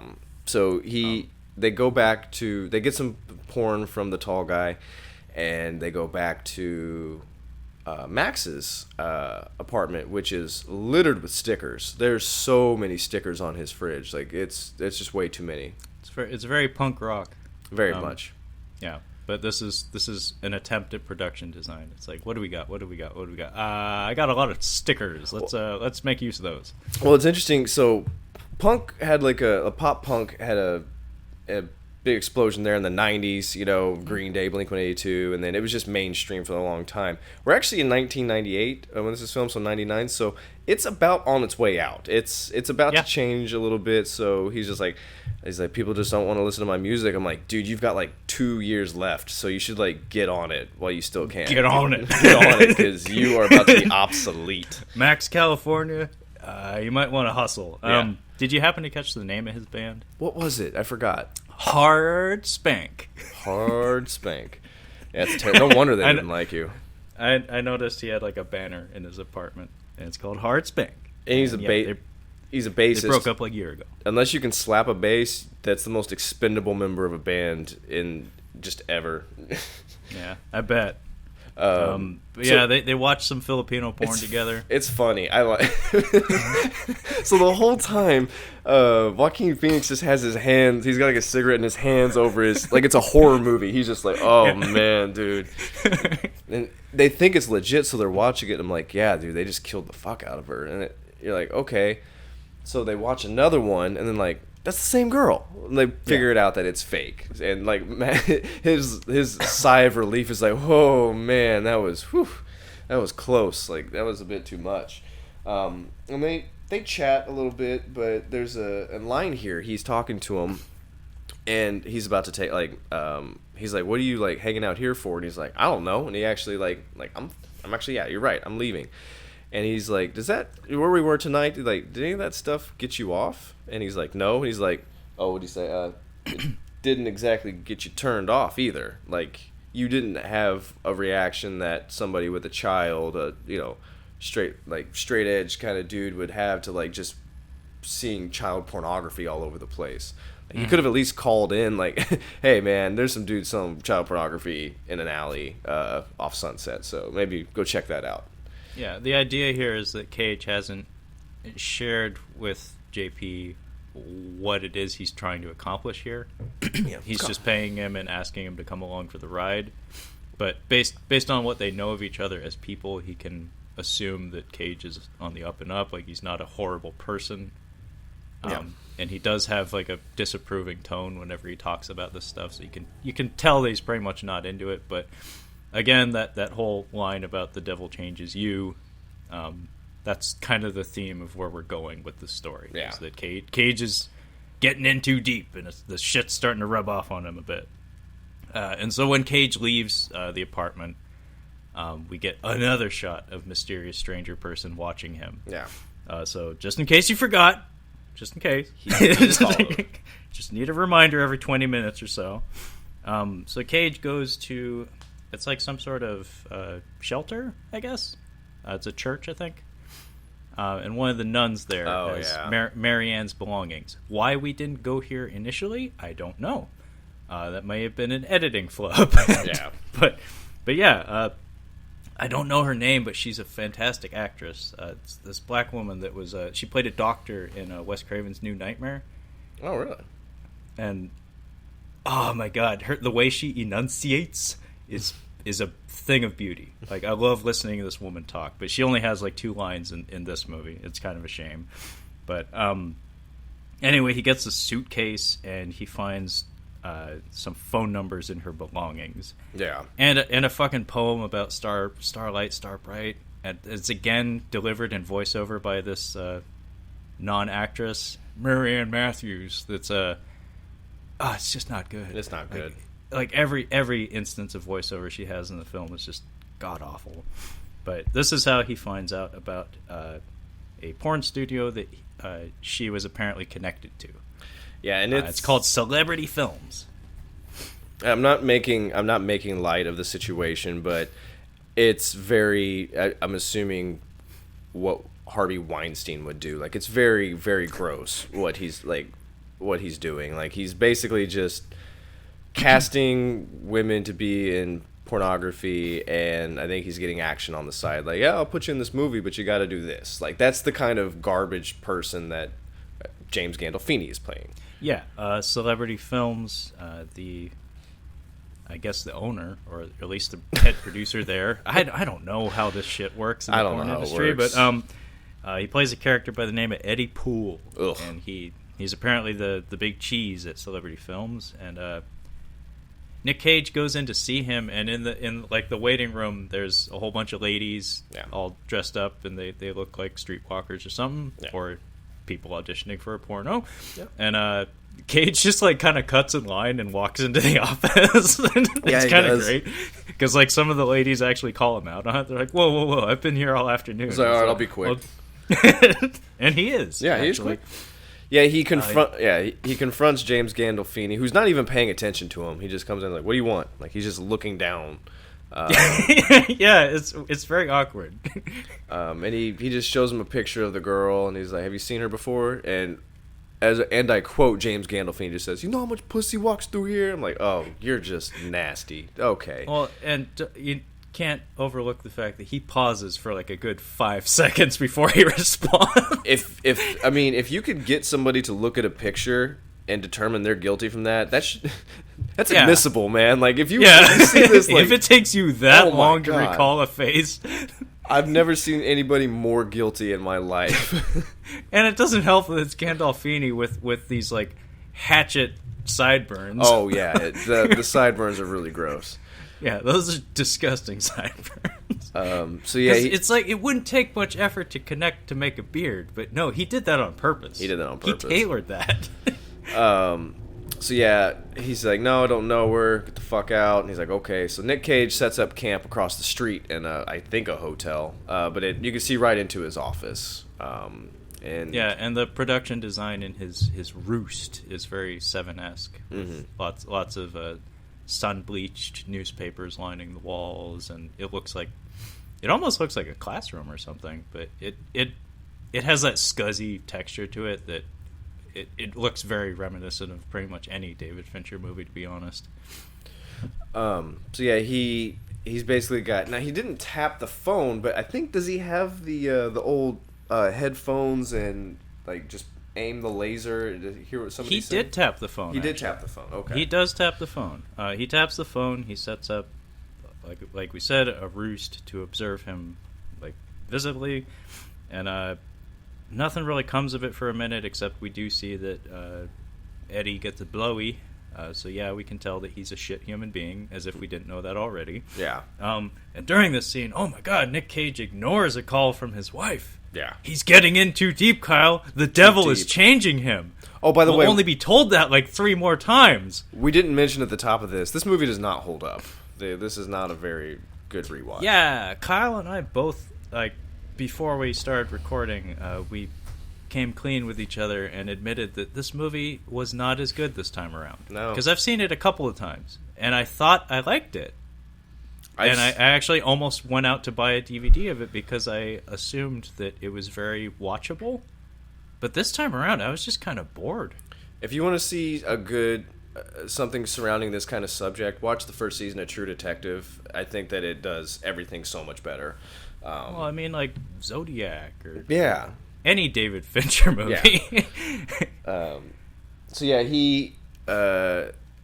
I think he calls. Does he? No, he doesn't call Peter Stormare yet. So he follows. No. Yeah. He follows Gandolfini. Yeah. So I like this. So he follows him to the hills, and he's just spying in on him. And it looks like they're about to shoot a porno. The 2 actors are doing some cocaine, and then of course you get Gandolfini rubbing it on his gums.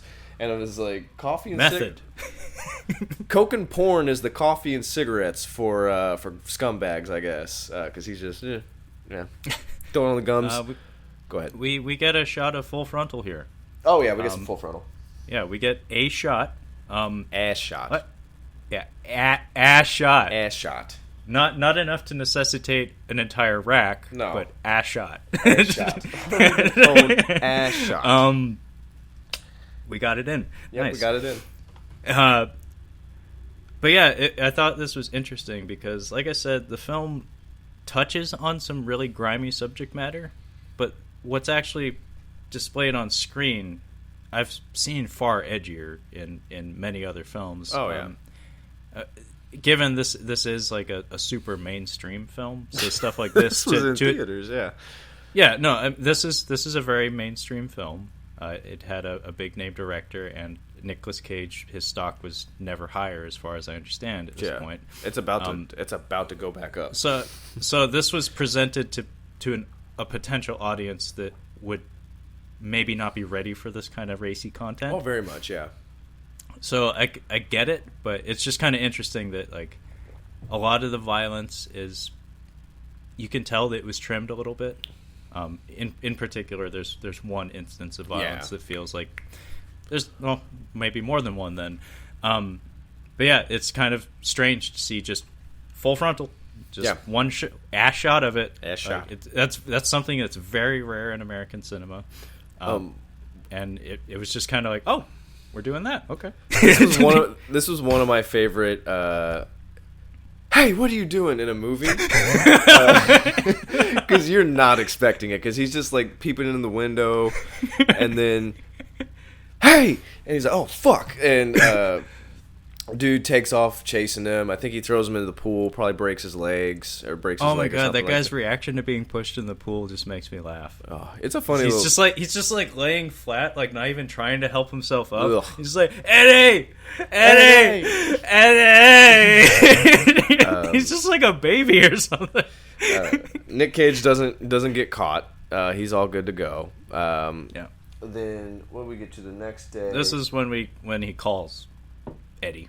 oh yeah, So Cage tries to stir the pot. yeah, So he goes back to his roost and he calls James Gandolfini when he's in his office, and he gives him the whole "I know who you are, I saw what you did" treatment. And the idea here is he's gonna try to push Gandolfini to take some sort of action, yeah, and and it works. Yeah. This is actually good acting by James Gandolfini, like because he's being shot from across from Yeah, Nic it's Cage's a perspective. voyeuristic angle from a decent distance away. It's good acting. Like it's legit. He's just like, what are you talking about? You can see it kind of like slowly him start to panic. So he calls. We don't know who it is at this point, but it's Peter From Stormare. the voice, You know. Oh no. Doing a vaguely oh Russian my accent. god! So you're being paranoid, and he's like, whatever, man. So So yeah, James Gandolfini wants to call he wants an audience with whoever it is he's speaking with over the phone. And apparently this person is on the other side of the country, which we learn because Nic Cage tapped his phone and somehow within 20 seconds was able to get the phone number of the person on the other line. And it belongs to a D. Velvet. So he talks to Joaquin Phoenix. He's like, hey, we're gonna have to go to New York now. Does he buy him a ticket to New York? Does he pay for it? Yes. Nice. What happens is he asks Max California, JP, does the name D Velvet mean anything to you? Yeah. And of course, JP knows everything about porn. Yeah. He's like, yeah, my buddy Frenchie from from LA, is a big fan of Dino Velvet, who is like a auteur of porn. So Whatever. knowing that, Nic Cage decides to bring Max California with him out to New York. And we hop on a plane, we go out there, and I think at this point, Nic Cage, they shack up in a scuzzy hotel because we're not allowed to be anywhere clean in this movie. No. And he requests $50,000 more from Mrs. Christian. Yeah. Yeah. He has a plan. We're not privy to the plan just yet, but it involves a lot of money. So I think he rents some of the dude's pornography, and Yes. he notices that the large gentleman from the snuff film has a pentagram tattoo on his hand, is also in this wearing the mask, and he's like, that's the same guy. So he wakes up Joaquin Phoenix, who adorably is walking in with his sheet around him, like, come on, man, I was sleeping, what's going on? Yeah. And he's like, who's this guy? Who's that? He's like, I don't know. His name is like Machete. No, Yeah. Machine. Yeah. His name is Machine. But when you find out who Machine is, it's such a funny name because he's just a fucking nerd. Yeah. It's kind of perfect. No, that's one of the better parts of the movie. It's so funny. But yeah, also this exchange of dialogue needs to be noted. Nic Cage is again wearing his Punisher shirt. Yeah. At like 3 a.m, and Joaquin is obviously very cold. Yeah. Like you said, he's bundled up. He's bundled up. But yeah, no sleeves. It was in the contract. No sleeves. I kind of love the videos, the Dino Velvet videos. We only catch a few frames here and there, but they all begin with like this like experimental like film student like montage of like macros of insects and like off-air signals from like old television stations and stuff. And it's welcome to the world of Dino Velvet. Well, you can't. It just comes across as so like wannabe artiste or wannabe auteur filmmaker, but it's so cheap and crappy looking. Well, you can't really advertise, like, you can't have promotions for videos or your work for porn, like, in the mainstream. You can't have, like, and the new trailer for Avengers is coming out. Like, you pretty much have to advertise probably at the beginning of each one of your movies, so, yeah, it makes sense. Like, you're getting into the Dino zone. This is very off topic, well, kind of, but, have you heard of the Cremaster cycle, Kyle? No. Okay. This is some shit that I have never seen. I've only like read about and seen a couple of think piece videos about. but something one of my brother's former coworkers told him about. So these are like super dark underground films, and it's made by a gentleman by the name of Matthew Barney, and it's called the Cremaster Cycle. And these are like underground indie, like semi-porno movies that are only screened like once every decade to a select few. No, that's and I've seen some footage from it, and I've read some summaries of what actually happens in these films, and it just sounds like the hottest garbage you'll ever see. Gotcha. But it's like super pretentious and wannabe deep, and that's kind of what Dino Velvet stuff reminded me of. You might want to look into it just because it's fascinating. I don't think I'd ever want to watch those movies because they do sound like garbage. Absolute garbage. Absolute garbage. But anyway, we get an audience with Dino Velvet. Yeah. What the way we get in is pretty funny though. Yeah, he's like, "Hey, we're here to see Dino." He's like, "Not here." And then Cage just goes, "We told him we want to give him a lot of money for something." And like, well, okay, that works. And the buzzer on his office, like they have a buzz entry system. The icon is not a name; it's a spider. Yeah, that's like, pretty douchey. Yeah, it's a little self-indulgent, but I said Dino's office is 1 part 9 Inch Nails video, 1 part Marilyn Manson shit. I was gonna say it looks like a Marilyn Manson video is just gonna start in there at any point. Oh yeah, no, it looks like a goth art installation or something, complete with shitty TV monitors playing video loops of like macros of people's mouths and stuff. Because just weird imagery for the sake of weirdness. So yeah, they get to. Oh, go ahead. Oh, I was just gonna say this is where Nic Cage has one of his best line deliveries in the whole movie. It's terrible. So the idea here is we quickly piece together that Nic Cage is trying to bait Dino Velvet into making a film for him so he can get all the perpetrators in the same room together, I guess. That's kind of a risky-ass plan, if you ask me, but it's a plan. So Nic Cage, to gain entry to the building, said, "I'm here to give you a lot of money." So to emphasize that, Dino Velvet's like, "Why are you here?" And Nic Cage says to him, "Oh, you're a genius, Mr. Velvet. A goddamn genius. You're the only one that still transfers film to video. It's the griminess, the grittiness. I just love it." And like he delivers it with that flat of an affectation to the point that's like, how would anyone believe that? It's not believable, and he doesn't believe it. But I kind of love it though. That you're a genius, Mr. Velvet. A goddamn genius. He's never heard anybody say that, so that's suspect number one. Like no. I am not a genius. I am gross. He is. He's getting off the phone. He's like, "Tell her she's got to do it. Like, we need to get her." I'm like, whatever, dude. It's not that important. He's in what a red silk bathrobe or something. Pretty much. That's exactly what I would assume he would be in. He talks to him. He's like, he gives him some money. He's like, I'm going to give you money. I'll give you money up front right now, and then I'll give you more when it's finished, but I have my stipulations. One, he's like, I want to watch you work. He's like, I want to see you do it. And he's just like, so you can steal my secrets? Your fucking secrets. He's like, no. And he's like, okay. And then he's like, what's the other one? He's like, I want the machine guy. I want him in there. And he actually, Peter Stormare is like, well, oh, really? You're a huge fan. What's your favorite? And JP, does the spiel. That was a cute moment where it's like you can tell that Peter Stormare's character Dino Velvet is suspicious of some mysterious guy showing up and offering him shit tons of money for very little reason. But yeah, he tosses that out there as like a check to like, are you fucking with me? Yeah. And I think it was Choke and Devil were the two movies that they mentioned. I don't think as like personal favorites. Yeah, JP says it, but Nic Cage doesn't give him one. He's like, oh, there's just too many. Like, you didn't think of one single one. Like, just one.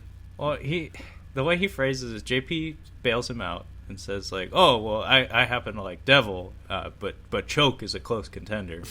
And like Nic Cage is like, yeah, Devil like terrified me as much as it excited me. But I'd be hard pressed to pick a favorite. It's like you can tell he doesn't know the fuck he's talking about. So Stormare, he agrees. He's like, sure, I'll do it. He's like, I'm keeping this, and then whatever, talk to my assistant. Well, what's kind of beautiful about this scene is that the initial offer for this product, for this personally commissioned, like, hard porno film, is $10,000. Yeah. That's it. It's just, like, these are small-time crooks. And then the total ends up being $20,000, with Dino Velvet making some counteroffers. So for $10,000, so like all this guy's price tag is $10,000. Well, he wants it after all this bluster. I think he wants the film of it. He just like, I want it for me. Like, I don't want it on tape. Like, I want the film of it. He agrees, and then this is where Nic Cage breaks up with JP. He's like, here's some money. Go back. Go do something else. You're better than this. Get out of working in porn. I love you. Just take off. And JP doesn't want to. You know, he's Robin at this point. He's like, dude, we're a team, man. Like, I'm gonna keep going with this shit. I want to watch Machine work too. You know, like, I don't want to leave, but he's like, fuck you, leave. And so I wasn't lying when I said you were smart. yeah. By the way, did you happen to notice the random burning car out front? I did not.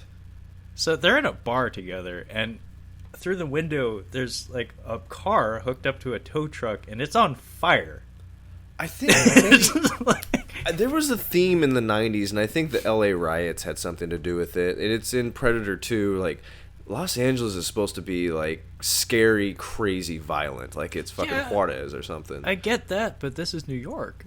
I know, but this is still filmed in LA. But there was this misconception that in large cities it's just fucking chaos and murder. And I guess, I mean, we do get that from this film, LA in particular.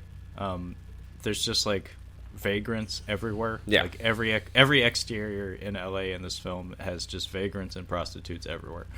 New York, not as much. But that doesn't explain why there's a burning car in front of this bar and nobody seems to care. Nobody cares. It was probably just something where, like, I don't know, maybe the DP got his way and was like, I want some fire to light this scene, damn it. So we get, this is one of my new favorite movie deaths. When we get to it, I realized watching this, I won't spoil it just yet, but I was watching, I'm like, it's funny. Like, this is a funny death. It is. So we get to, I guess there's a place to meet. They're gonna, like, it's gonna be at this warehouse somewhere, like abandoned factory where no one can hear you scream, kind of deal. Yeah, it's like a waterfront warehouse. It looks like someplace the mob, like literally, like he could pull up and the mob just got finished shooting a guy in the back of the head, and like that's James Gandolfini was just there doing another movie. Yeah, he was filming The Sopranos. I'm just like right picturing there. him like doing his heavy set run from set to set. It's like, why are you so sweaty, James? I had to glue the sideburns back on. I had to glue them. I'm doing Sopranos right now. So yeah, we go in, and this was actually kind of a creepy little moment here. So he walks in, and Peter Stormare is shooting a crossbow for some fucking reason. He's weird. Yeah, he has a target set up and everything. And Machine is kind of sitting on the bed, like he sees him, he comes into frame, and Machine gets up and then like comes around the corner a little bit, like concerned. It was if I was to see that, I would just take off running, because he's just like alerted by his like, Machine is a very good element in this film that I hate to say it, but it's like the amount of screen time he's given is appropriate. Yeah.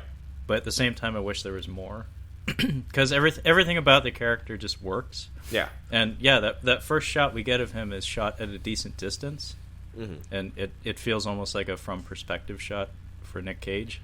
Yeah. And it's very effective because it's chilling looking Yeah. at this guy with a gimp mask on, like, and his posture on the bed is, like you said, like he's like a meerkat, like snapping to attention. He doesn't look. He looks like he's on alert.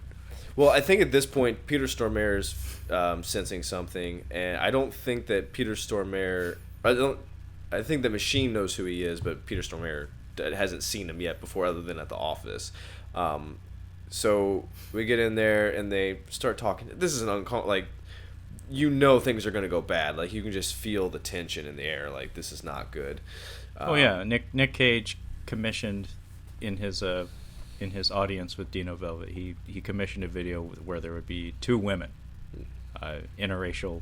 Like, I think it was one white woman, one black woman or something. Yes, yeah. And there are no women in this room. There's a man with a crossbow, a table of knives, and a man in a gimp mask. You've just walked I'd be a little concerned. And he just, like, approached me aggressively.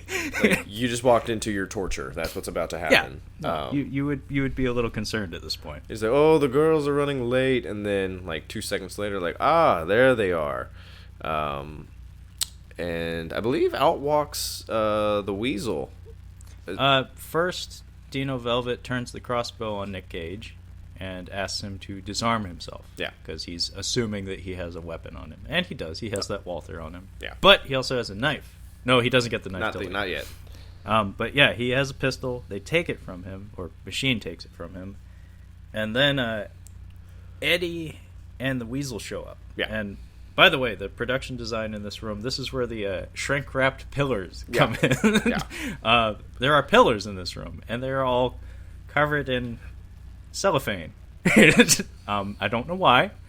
Gives it some interesting texture. Again, it looks like blood. A goth art installation. And the walls are all painted, like, looks like they were painted 20 minutes ago with, like, glossy, like, burgundy maroon paint. Yeah.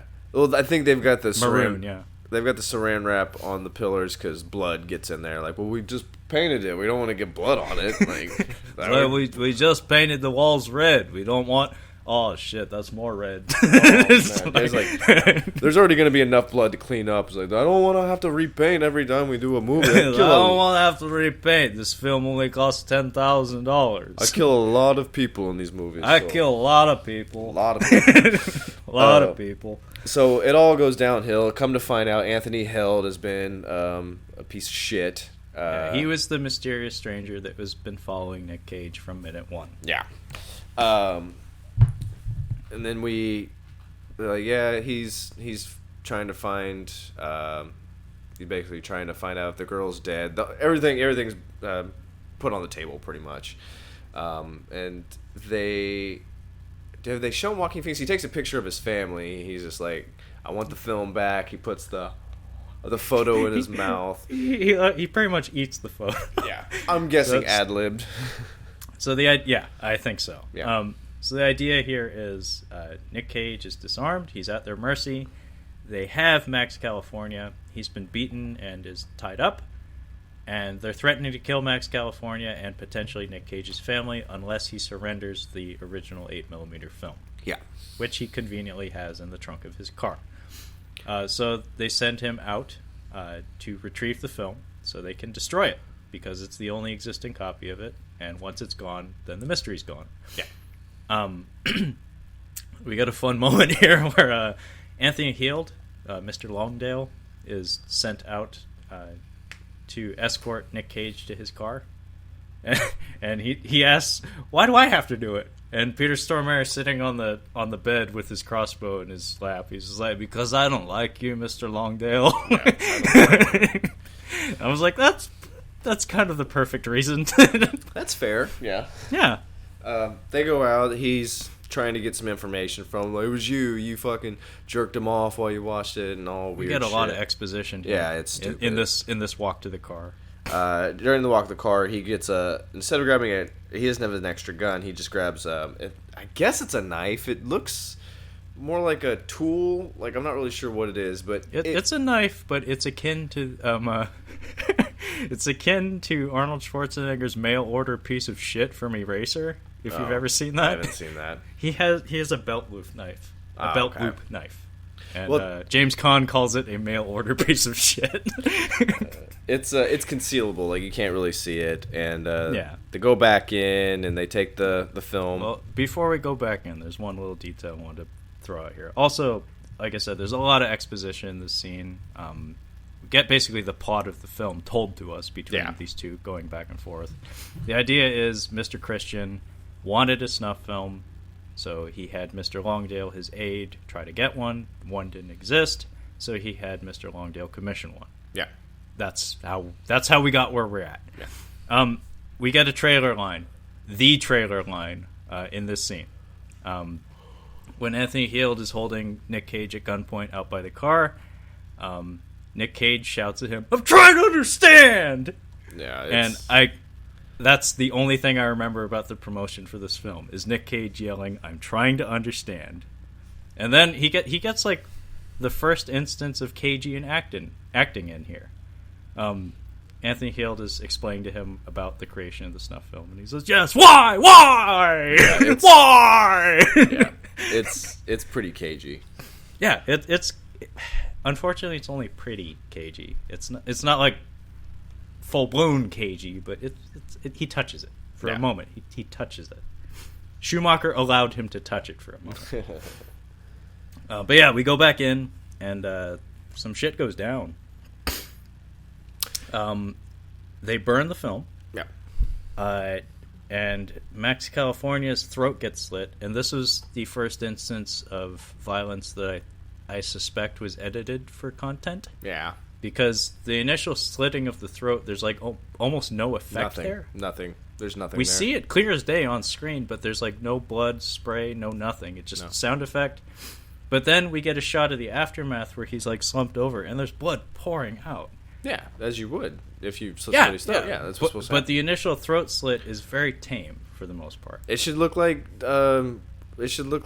Wednesday and Pugsley's play, where it's just like that blood was spraying fabulous. everywhere. Bravo! Bravo! It's such a good movie. So the movie really slows down here after we get out of this, but there's so much that happens in this scene. So don't you want to talk about your favorite death? Yeah, I'm gonna say it. So Nic Cage instigates Anthony, like he's like, "Oh yeah, didn't he pay you $1 million for this shit?" And like, what the fuck are you talking about? Oh, did you cut me out of this? Blah blah blah blah blah. He gets them all riled up basically, and gets Anthony Heald killed. He gets crossbowed. Anthony Heald shoots Peter Stormare, and this is a pretty funny death. He's like, not like this. Not like this. Not like this. Like, well, I think this was the same year as The Matrix, too. How did you think you were going out? I mean, no shit. Like, you make fucking snuff films and you walk around in a bathrobe every day of your life? Like, did you think you were gonna die mid-sex, ODing on coke or something? I'm like, I rank this one like on the same tier as Danny DeVito in Batman Returns. Oh yeah. Aw shit, I picked the cute one is one of the best death lines ever.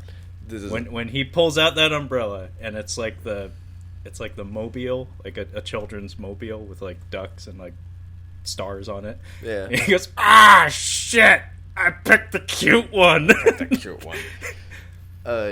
So I'll be murdering you momentarily. I just need a cool glass of ice water.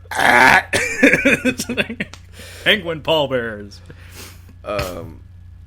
Peter Stormare, as he's dying, his final words are, "Machine, kill everybody." Yeah, kill them. Kill them all. Kill them all. Oh, right before he gets shot, though, my favorite line he has in this whole movie, Peter Stormare, is when Nic Cage throws out the $1 million price tag, and he knows this because he had Mrs. Christian look into Mr. Christian's finances. Yeah. And she discovers that there are like multiple accounts that all paid out to a figure that totals to $1 million. So the idea here is everybody's mad at Anthony Heald because he's fucking Anthony Heald. Of course you're mad at him. Yeah. Because he squirreled away most of that money. You get the sense that Eddie and Dino didn't get much of that $1 million. No. But Eddie's like, what's he talking about? Yeah. And Peter Stormare says in response, he's saying that Mr. Longdale fucked us, which is so completely and totally bizarre.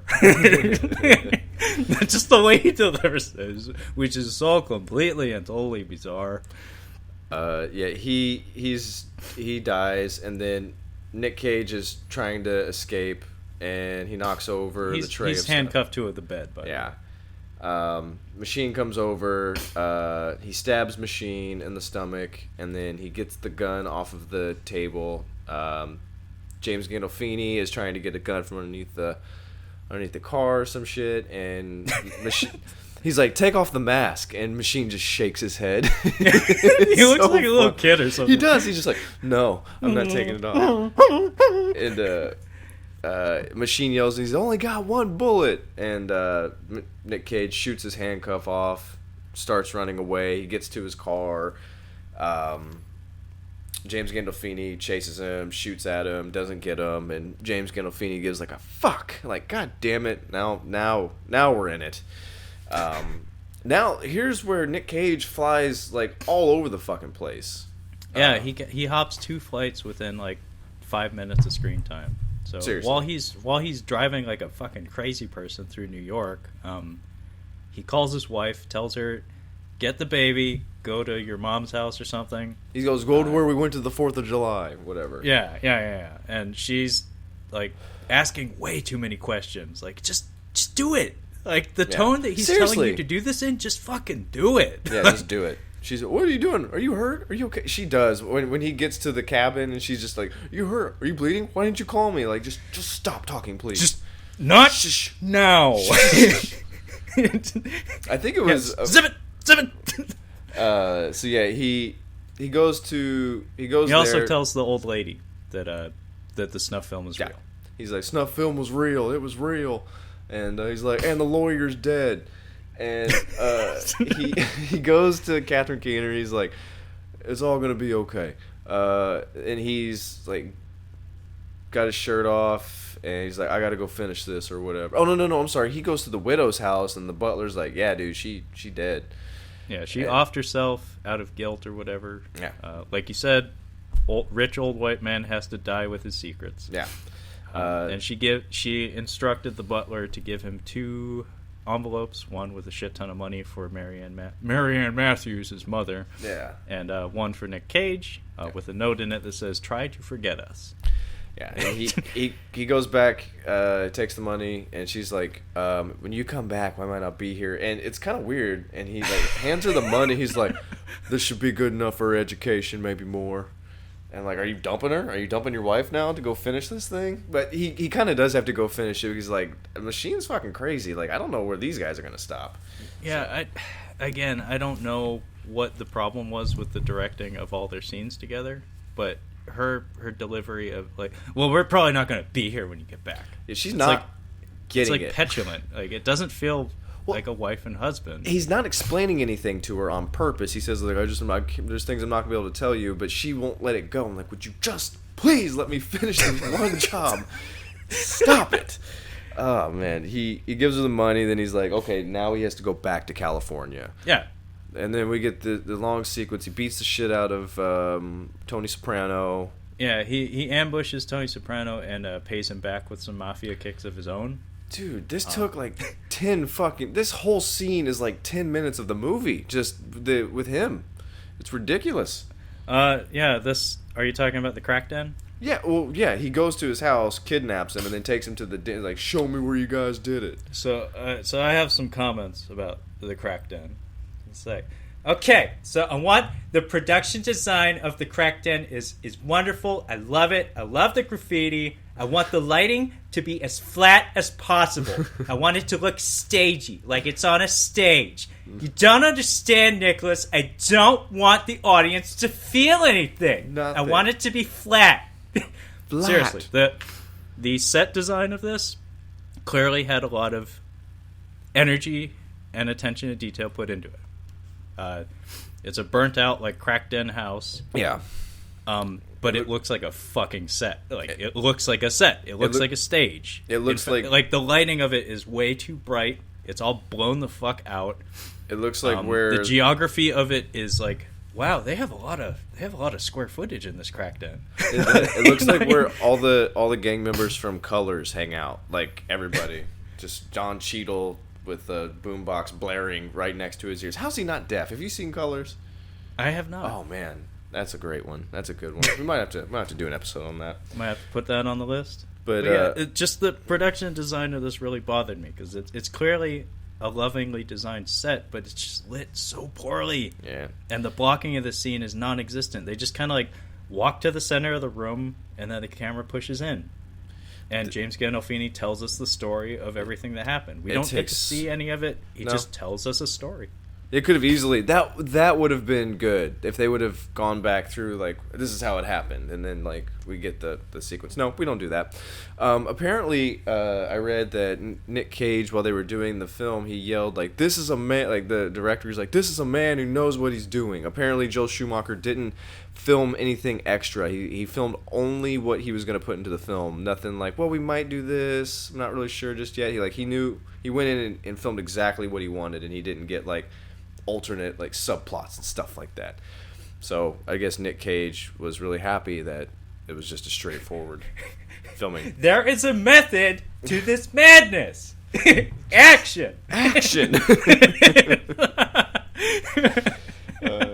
Yeah, we get this is the longest scene. Like he's about to kill Gandolfini. Gandolfini's like tonguing the tip of the gun, which I thought was gross. Oh man, I feel like every line he had when he was tied up was improvised. Might have been. He gets some juicy fucks in here. Yeah, he gets some juicy fucks. He calls him a pussy, God knows how many times. It's like, I think this is him like speaking from the heart. he's really going for it here. So Nic Cage. I love when the cord goes around his neck, because his reaction isn't like panic or fear. It's just, what the fuck are you doing? Yeah, it's pretty good. Like, he's not threatened at all. He's like, he's going to kill him, but he's like, I'm just going to leave you here. He's like, I'm going to kill you and just leave you here. He's like, I'm just going to leave you here. So then he goes outside, and he calls the dead girl's mom, and he's like, she's dead. She died. They killed her. She killed her in a snuff film. Give me permission. Give me permission to kill them. It's really fucking stupid. And it's like, tell me you loved her. Tell me you Just tell me you loved her. Weird. It's like, are you sure you're not getting off on this, Nick? So he goes back in and beats Tony Soprano to death, and I think I read that this scene was edited down. Like this was supposed to be pretty gruesome, and then like it's very quick. Yeah, and we don't see any of it. So yeah, he pistol whips his brain in, by the way. Yeah, and then he burns down the house, and I love that he dumps all the porn he's acquired throughout his journey on top of him, on top of James Gandolfini's corpse before he sets him on fire. I don't know what we're trying to say. Take your garbage back, filthy man. So Nic Cage has flown back again to the East Coast. While he's flying back, another awkward shot of nothing. It's just him staring off into the middle distance on the plane. He's supposed to be looking like haunted or something. Yeah. But it's just a sustained shot of him alone on a plane going like, it's like, I don't know what you're trying to communicate to me, but sure, that's 10 seconds I can't get back. Yeah. So yeah, he just starts calling hospitals. I don't know if this would work. Like, hi, I'm a lieutenant. Did somebody come in with an abdominal wound, big dude? In New York City, by the way. Yeah. He's calling all these places, and then finally one lady's like, yeah, his name is Machine. I'm sorry. George, as soon as you hear the name George Anthony Higgins, I'm like, that's him. By the way, George, and then when he puts on his glasses at the end, and his haircut, I was like, Costanza? Yeah. Maybe Chris Bauer missed out on the he auditioned for the role of George Costanza, and he missed it, so they're like, oh, let's make fun of him. I mean, I wouldn't be surprised, but yeah, Cage goes out to George, aka Machine's home, and he has these sunglasses on that are very cyberpunk. They look like remember when Wild Wild West was marketed through Burger King, and they had the sunglasses? That's what made me think of it, was the Wild Wild West sunglasses a little bit. Yeah, I don't know what to make of them, but I wouldn't be surprised if they're just from Nic Cage's personal collection. They probably were. He's looking Castor Troy-ish here. Very. And he's walking in slow motion again because he's got a leather jacket on, and you got to make him look good. But he goes out to Case Machine's place, and turns out that he lives with his very Christian mother. Nerd! Yeah. But I feel like they missed a little bit of an opportunity here, although we're very late in the film at this point, so I get why they didn't do it. But I was wanting more emphasis put on the fact that Machine is a normal person in his daily life. Yeah. Like, he's hiding in plain sight. Because he lives with his mom. Mom hops on the church bus. And they live next door to a cemetery, which felt a little hokey, like a little cheesy. But yeah, I was just wanting more of like him just like being a good son with his mom and like having a day job or something, and like the house being normal and appearing very common. But as soon as he enters the house, it's not normal. So Cage infiltrates the home, and he has a silencer for his pistol, by the way. Yeah, he should. Not sure how easy those are to get. They're not easy to get. But he enters the house through the basement, which again feels like a bit of a missed opportunity, because you're entering the lair of the beast in the scariest room first. Possible, yeah. You're supposed to work your way up to the creepy basement, but no, he comes in through the basement. He's just disregarding all stereotypes. I'm like, he's an older guy who lives with his mom. Where the fuck do you think he lives? In the basement. Why would you go in through the basement? Yeah, and I just think it would have been kind of neat if he came in like through the front door, through like the living room window, and it's like a normal parlor with like old lady knickknacks and stuff, where it's like, oh, this is a normal person's house. Sure, but he goes upstairs and we get this weird electro goth music blaring. Yeah, there's a Marilyn Manson thing going on upstairs. That's what it sounds like. We get a fun editing moment here, where the record skips as soon as he gets up the stairs, and this was very effective. This is a really good scene. This whole sequence is really good. Yeah, the whole entering the house scene is actually very good. I like when the record skips and we get this tension building of it. I think the volume slowly goes up as the scene plays out. And then it's just him looking for Machine, and he's nowhere to be found, but clearly the music stopped. So he's probably aware that someone's in the home. Yeah, so the music stops, and I'm like, why did it stop? I'm like, yeah, dude, this guy is into some sick shit, and he lives with his mom. He knows when someone's coming up the stairs. Like, I gotta jump quick. He's probably got like a dumbwaiter or something that he jumps down. Just it was downstairs doing laundry. So, so the music, when the music stops, you hear it just going. It's just a constant, yeah. And it's very effective because it's welcome repetition, where it's like, that's unsettling as fuck, but he can't stop it, because if he does, then Machine will be aware that somebody stopped it. So he has to let it play out. He goes into Machine's room, and there's Danzig shit everywhere. Yeah. Well, that's such. I think it would have been funny if that music was playing, but it wouldn't have fit the scene at all. Like, yeah, like knowing Schumacher, and like he has a type. Clearly, he has a type. We've seen the Batman movies, and I'm just thinking, like, he's like, okay, we need some punk music in here, like some punk posters, and then they're like looking at stuff, I'm like, oh, who's that? Dancing? Because the Misfits are notorious for being like big dude, like jacked. They don't skip chest day, dude. Like, they're all like jacked guys. That kind of Misfits. Like, they're all in like goth makeup and stuff, but they're all like ripped. And he's like, let's get that. Let's get the Danzig guy. I like what he's got going on there. So yeah, this isn't a very big house either that they're working with. No. And we've seen Machine's a pretty big dude. Like, he's just a little bit taller, I think, than Tony Soprano. Looked like it, yeah. Yeah, he's a big fella. About as thick, maybe a little less, but big guy. Yeah. But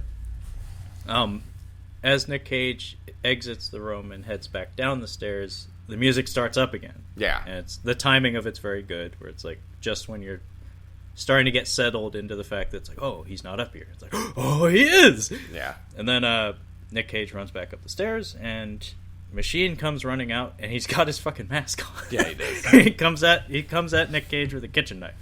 And they wrestle for a bit. And this is where things get a little Schumacher-y. Yeah.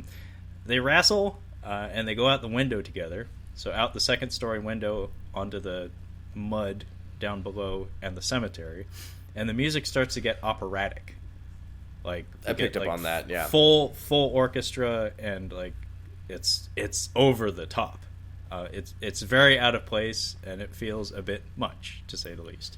And the fact that we're fighting in a fucking cemetery. Yeah, Nic Cage gets thrown out the window into the cemetery, and then Machine, weighing about 260 pounds, decides to stand on the an awning of on there. I'm like, are you out of your fucking mind? That's not holding you up. And he immediately falls, and then right onto his back. I'm like, he's heavy, and he just landed around his back. I'm like, he broke something. I don't believe for a second he's getting up right away. Yeah. Actually, that would have been kind of funny if that's how the fight ends. He just knocked the window. Oh, my back! My legs! Fuck. I can't feel my legs! Bones popping through it. It's starting to smell like almonds. Machine defeated by a roof. But yeah, they tussle in the cemetery. Some pretty serious wounds inflicted on both parties. Yeah. I think Nic Cage gets stabbed at one point. Yep. Machine gets pretty fucked up too. Yeah. He gets stabbed and maybe shot too, I think. Well, they beat the shit out of each other. Yeah, they go at it. There's a great moment here that's disturbing but great, where Machine is on top of Nic Cage and trying to stab him in the face, basically, and he's saying some stuff to him, and he's explaining to him that it's like, there's no mystery, blah blah blah blah blah. The one line that really jumped out at me is, "Do you feel how hard I am right now?" I did not catch that. It's the last line he says before Nic Cage knocks him off. But wow. As he's on top of him, he's basically explaining. He's basically delivering the Heath Ledger Joker monologue. Yeah. About stabbing people with knives. He's like, the best part of killing people is the surprise that they exhibit when they're being killed. It's creepy. Yeah. It's creepy. But do you feel how hard I am right now is pretty fucking disturbing when someone's about to stab you. You can't savor the little details. Yeah. Nic Cage knocks him off, and then he holds him up at gunpoint while he's on the ground, and he tells him, take off the mask. And this time he complies. And no. We get the reveal of Chris Bauer and his deep, dark, just the blackest eyes. Yeah. The devil's eyes. And his receding hairline. And then he immediately pulls some glasses out from some mysterious pocket he had on his person. Somehow those aren't broken, yeah. Yeah, somehow those aren't broken. He puts them on, and they're the kind of glasses like the fella from Office Space, the red stapler guy. Yeah. Makes his eyeballs look magnified. And, he says, my name's George. George.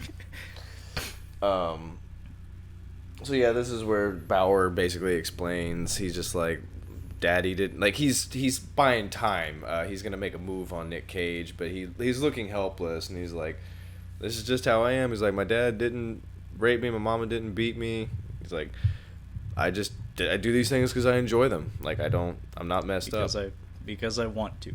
Because I want to. And then I think Nic Cage, how does Nic Cage kill him? I think he stabs him in the heart, maybe? Yeah, there's a stabbing at some point. Oh, I don't even remember. I think that's kind of sad. I don't even remember how exactly Machine is killed. I think he gets the gun. He maybe gets the gun and shoots him. I don't know. He dies. I think Machine throws a knife at him, but something happens. Oh, no. Some shenanigans happen. He throws the knife at him and he hits him, but he also shoots him. So it's like at the same time. Okay. So, okay. Yeah. Long story short, Machine is now dead. Yeah. All the conspirators, all the perpetrators are now dead. So Cage comes home. Yeah. And we get a weird homecoming. Nic Cage. There's no cake. There's no cake. There's no cake. He hugs Catherine Keener and says, "Save me." It's weird. Which, yeah, he delivers it in that tone where it's like, "Oh, save me." Yeah. It's supposed to hold some deeper meaning, I'm guessing.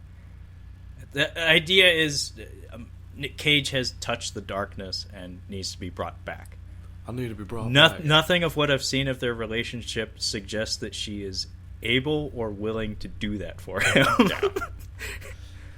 In fact, the first time I watched this movie, not so much this time, but the first time I watched this movie, I kind of misremembered it, the ending as him actually losing his family. I get this mixed with the ending of Gothica. See, I haven't seen that one. It's not good. Okay. But yeah, our film ends with Nic Cage raking some leaves and the postman comes to their home, and he checks the mail, and he gets a letter from Mary Ann Matthews' mother, and it's a thank you note saying, like, thank you for writing me and telling me exactly what happened to my daughter. I'm glad all those fuckers are dead. I'll try to use this money for good. I'm gonna quote Rob Corddry from Hot Tub Time Machine. That's fucking admissible. Like that. Don't write somebody that. Are you out of your mind? Burn that. Yeah.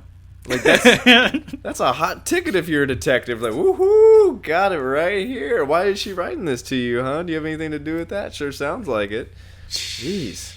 Fucking idiot. So our closing shots are of close-ups of Nic Cage's face and Catherine Keener's face looking at him through the window. Again, like Kyle said, I don't think we ever see her leave the house. She's inside the whole time. She is an inside wife. Yes, inside. Inside mom. And yeah, they just look at each other. I have no clue what sort of emotions they're projecting at each other. I think they're hopeful. I'm not sure. There's no hope. Like, there's really not hopeful. It's just like, okay, finish raking the leaves. Okay, Nicholas, I want you to look at your wife. It's been a long time since you've seen her. Action! Yeah. Like, how am I supposed to feel? Like, am I glad to see her? Am I, like, mad at her?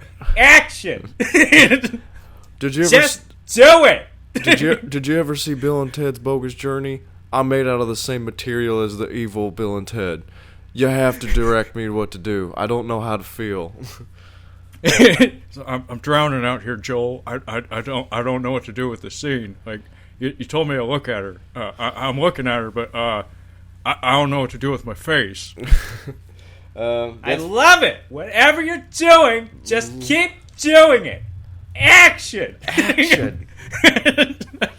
That's pretty much it. Don't watch this movie. It's not very good. It's not. I didn't even enjoy watching it that much. I mean, we got a lot of mileage about like bitching about it, but in terms of actual like entertainment value, I was mostly bored. Yeah, it was boring. Yeah, I was mostly bored, and I took a fuck ton of notes, but they're all just like stale, just notes about what happened from scene to scene. Nothing about performances or like clever lines. Like, I only got like a couple quotes in here, and they were all just trailer lines and stuff, like stuff I remember from the promotion. It's just a very flat film. It's lacking in character, I think, is the biggest problem. Because I've said this before, like, I'm actually fascinated by Joel Schumacher as a filmmaker. Mm-hmm. Because if you look at his filmography, it's very diverse. Like, he's tried wearing a lot of different hats. Yeah. Not one of which has ever fit right. No. I think the best quote I ever heard about him is that he is a deeply untalented filmmaker. And I kind of believe that, but at the same time, he's competent to the degree that he can usually make watchable films. This one just feels like, I don't know, like hired gun work. Like, yeah. It felt a little knee-jerky, where it's like, okay, I just fucked up Batman and Robin. I got to do something completely opposite of that so I can prove to people that I still have worth, that I can do other things. My brother and I got a lot of mileage out of Batman and Robin, so I'm never gonna criticize him for those movies. Those movies are stupid fun for me when I was a kid. So I think I actually enjoy Batman and Robin more than Batman Forever in some ways. I can see that. Again, because Batman and Robin is at least like good bad in some ways, whereas Batman Forever, I remember seeing that shit in the theater, and I was a little bit too young. Chase Meridian was just the worst fucking character for a boy who was like not quite at puberty. Like, Nicole Kidman and him, like, it was too sexual. It was too sexual to the point that I'm like, I don't know why they keep having these long conversations. It's very boring and distracting. Where's Batman? That's a problem, because you hint at it in the first two Batman, but yeah, in that Batman Forever, it's very sexual. The fourth... Also, Batman Forever, though, does have this one plot point that gets overlooked a lot, and that's the conclusion of it, where it's like the first time we've ever seen Batman come to terms with being okay with who he is. Yeah. And again, that's the subtext of having Joel Schumacher, a gay director, in charge of your film, is This is the one time we've ever seen Bruce Wayne actually confront his psychoses and come to terms with them. Yeah. Every other time it's like, no, Batman gonna Batman. But in that one, we actually get like verbatim, like he actually has that exchange with the Riddler at the end where he's like, I'm okay with who I am. Yeah. Wink, wink. Yeah. So that's There are no bats in my closet. that's pretty much it for 8mm. Yeah, kind of flat, but obviously we got some talking points from it, so Yeah. it was worthwhile, I guess. What, are we going to be doing Bad Lieutenant Port of Call New Orleans next? Yep, probably. That'll probably be next week. Okay, well, join us again next week as we continue with Catching Up on Cage. Yep.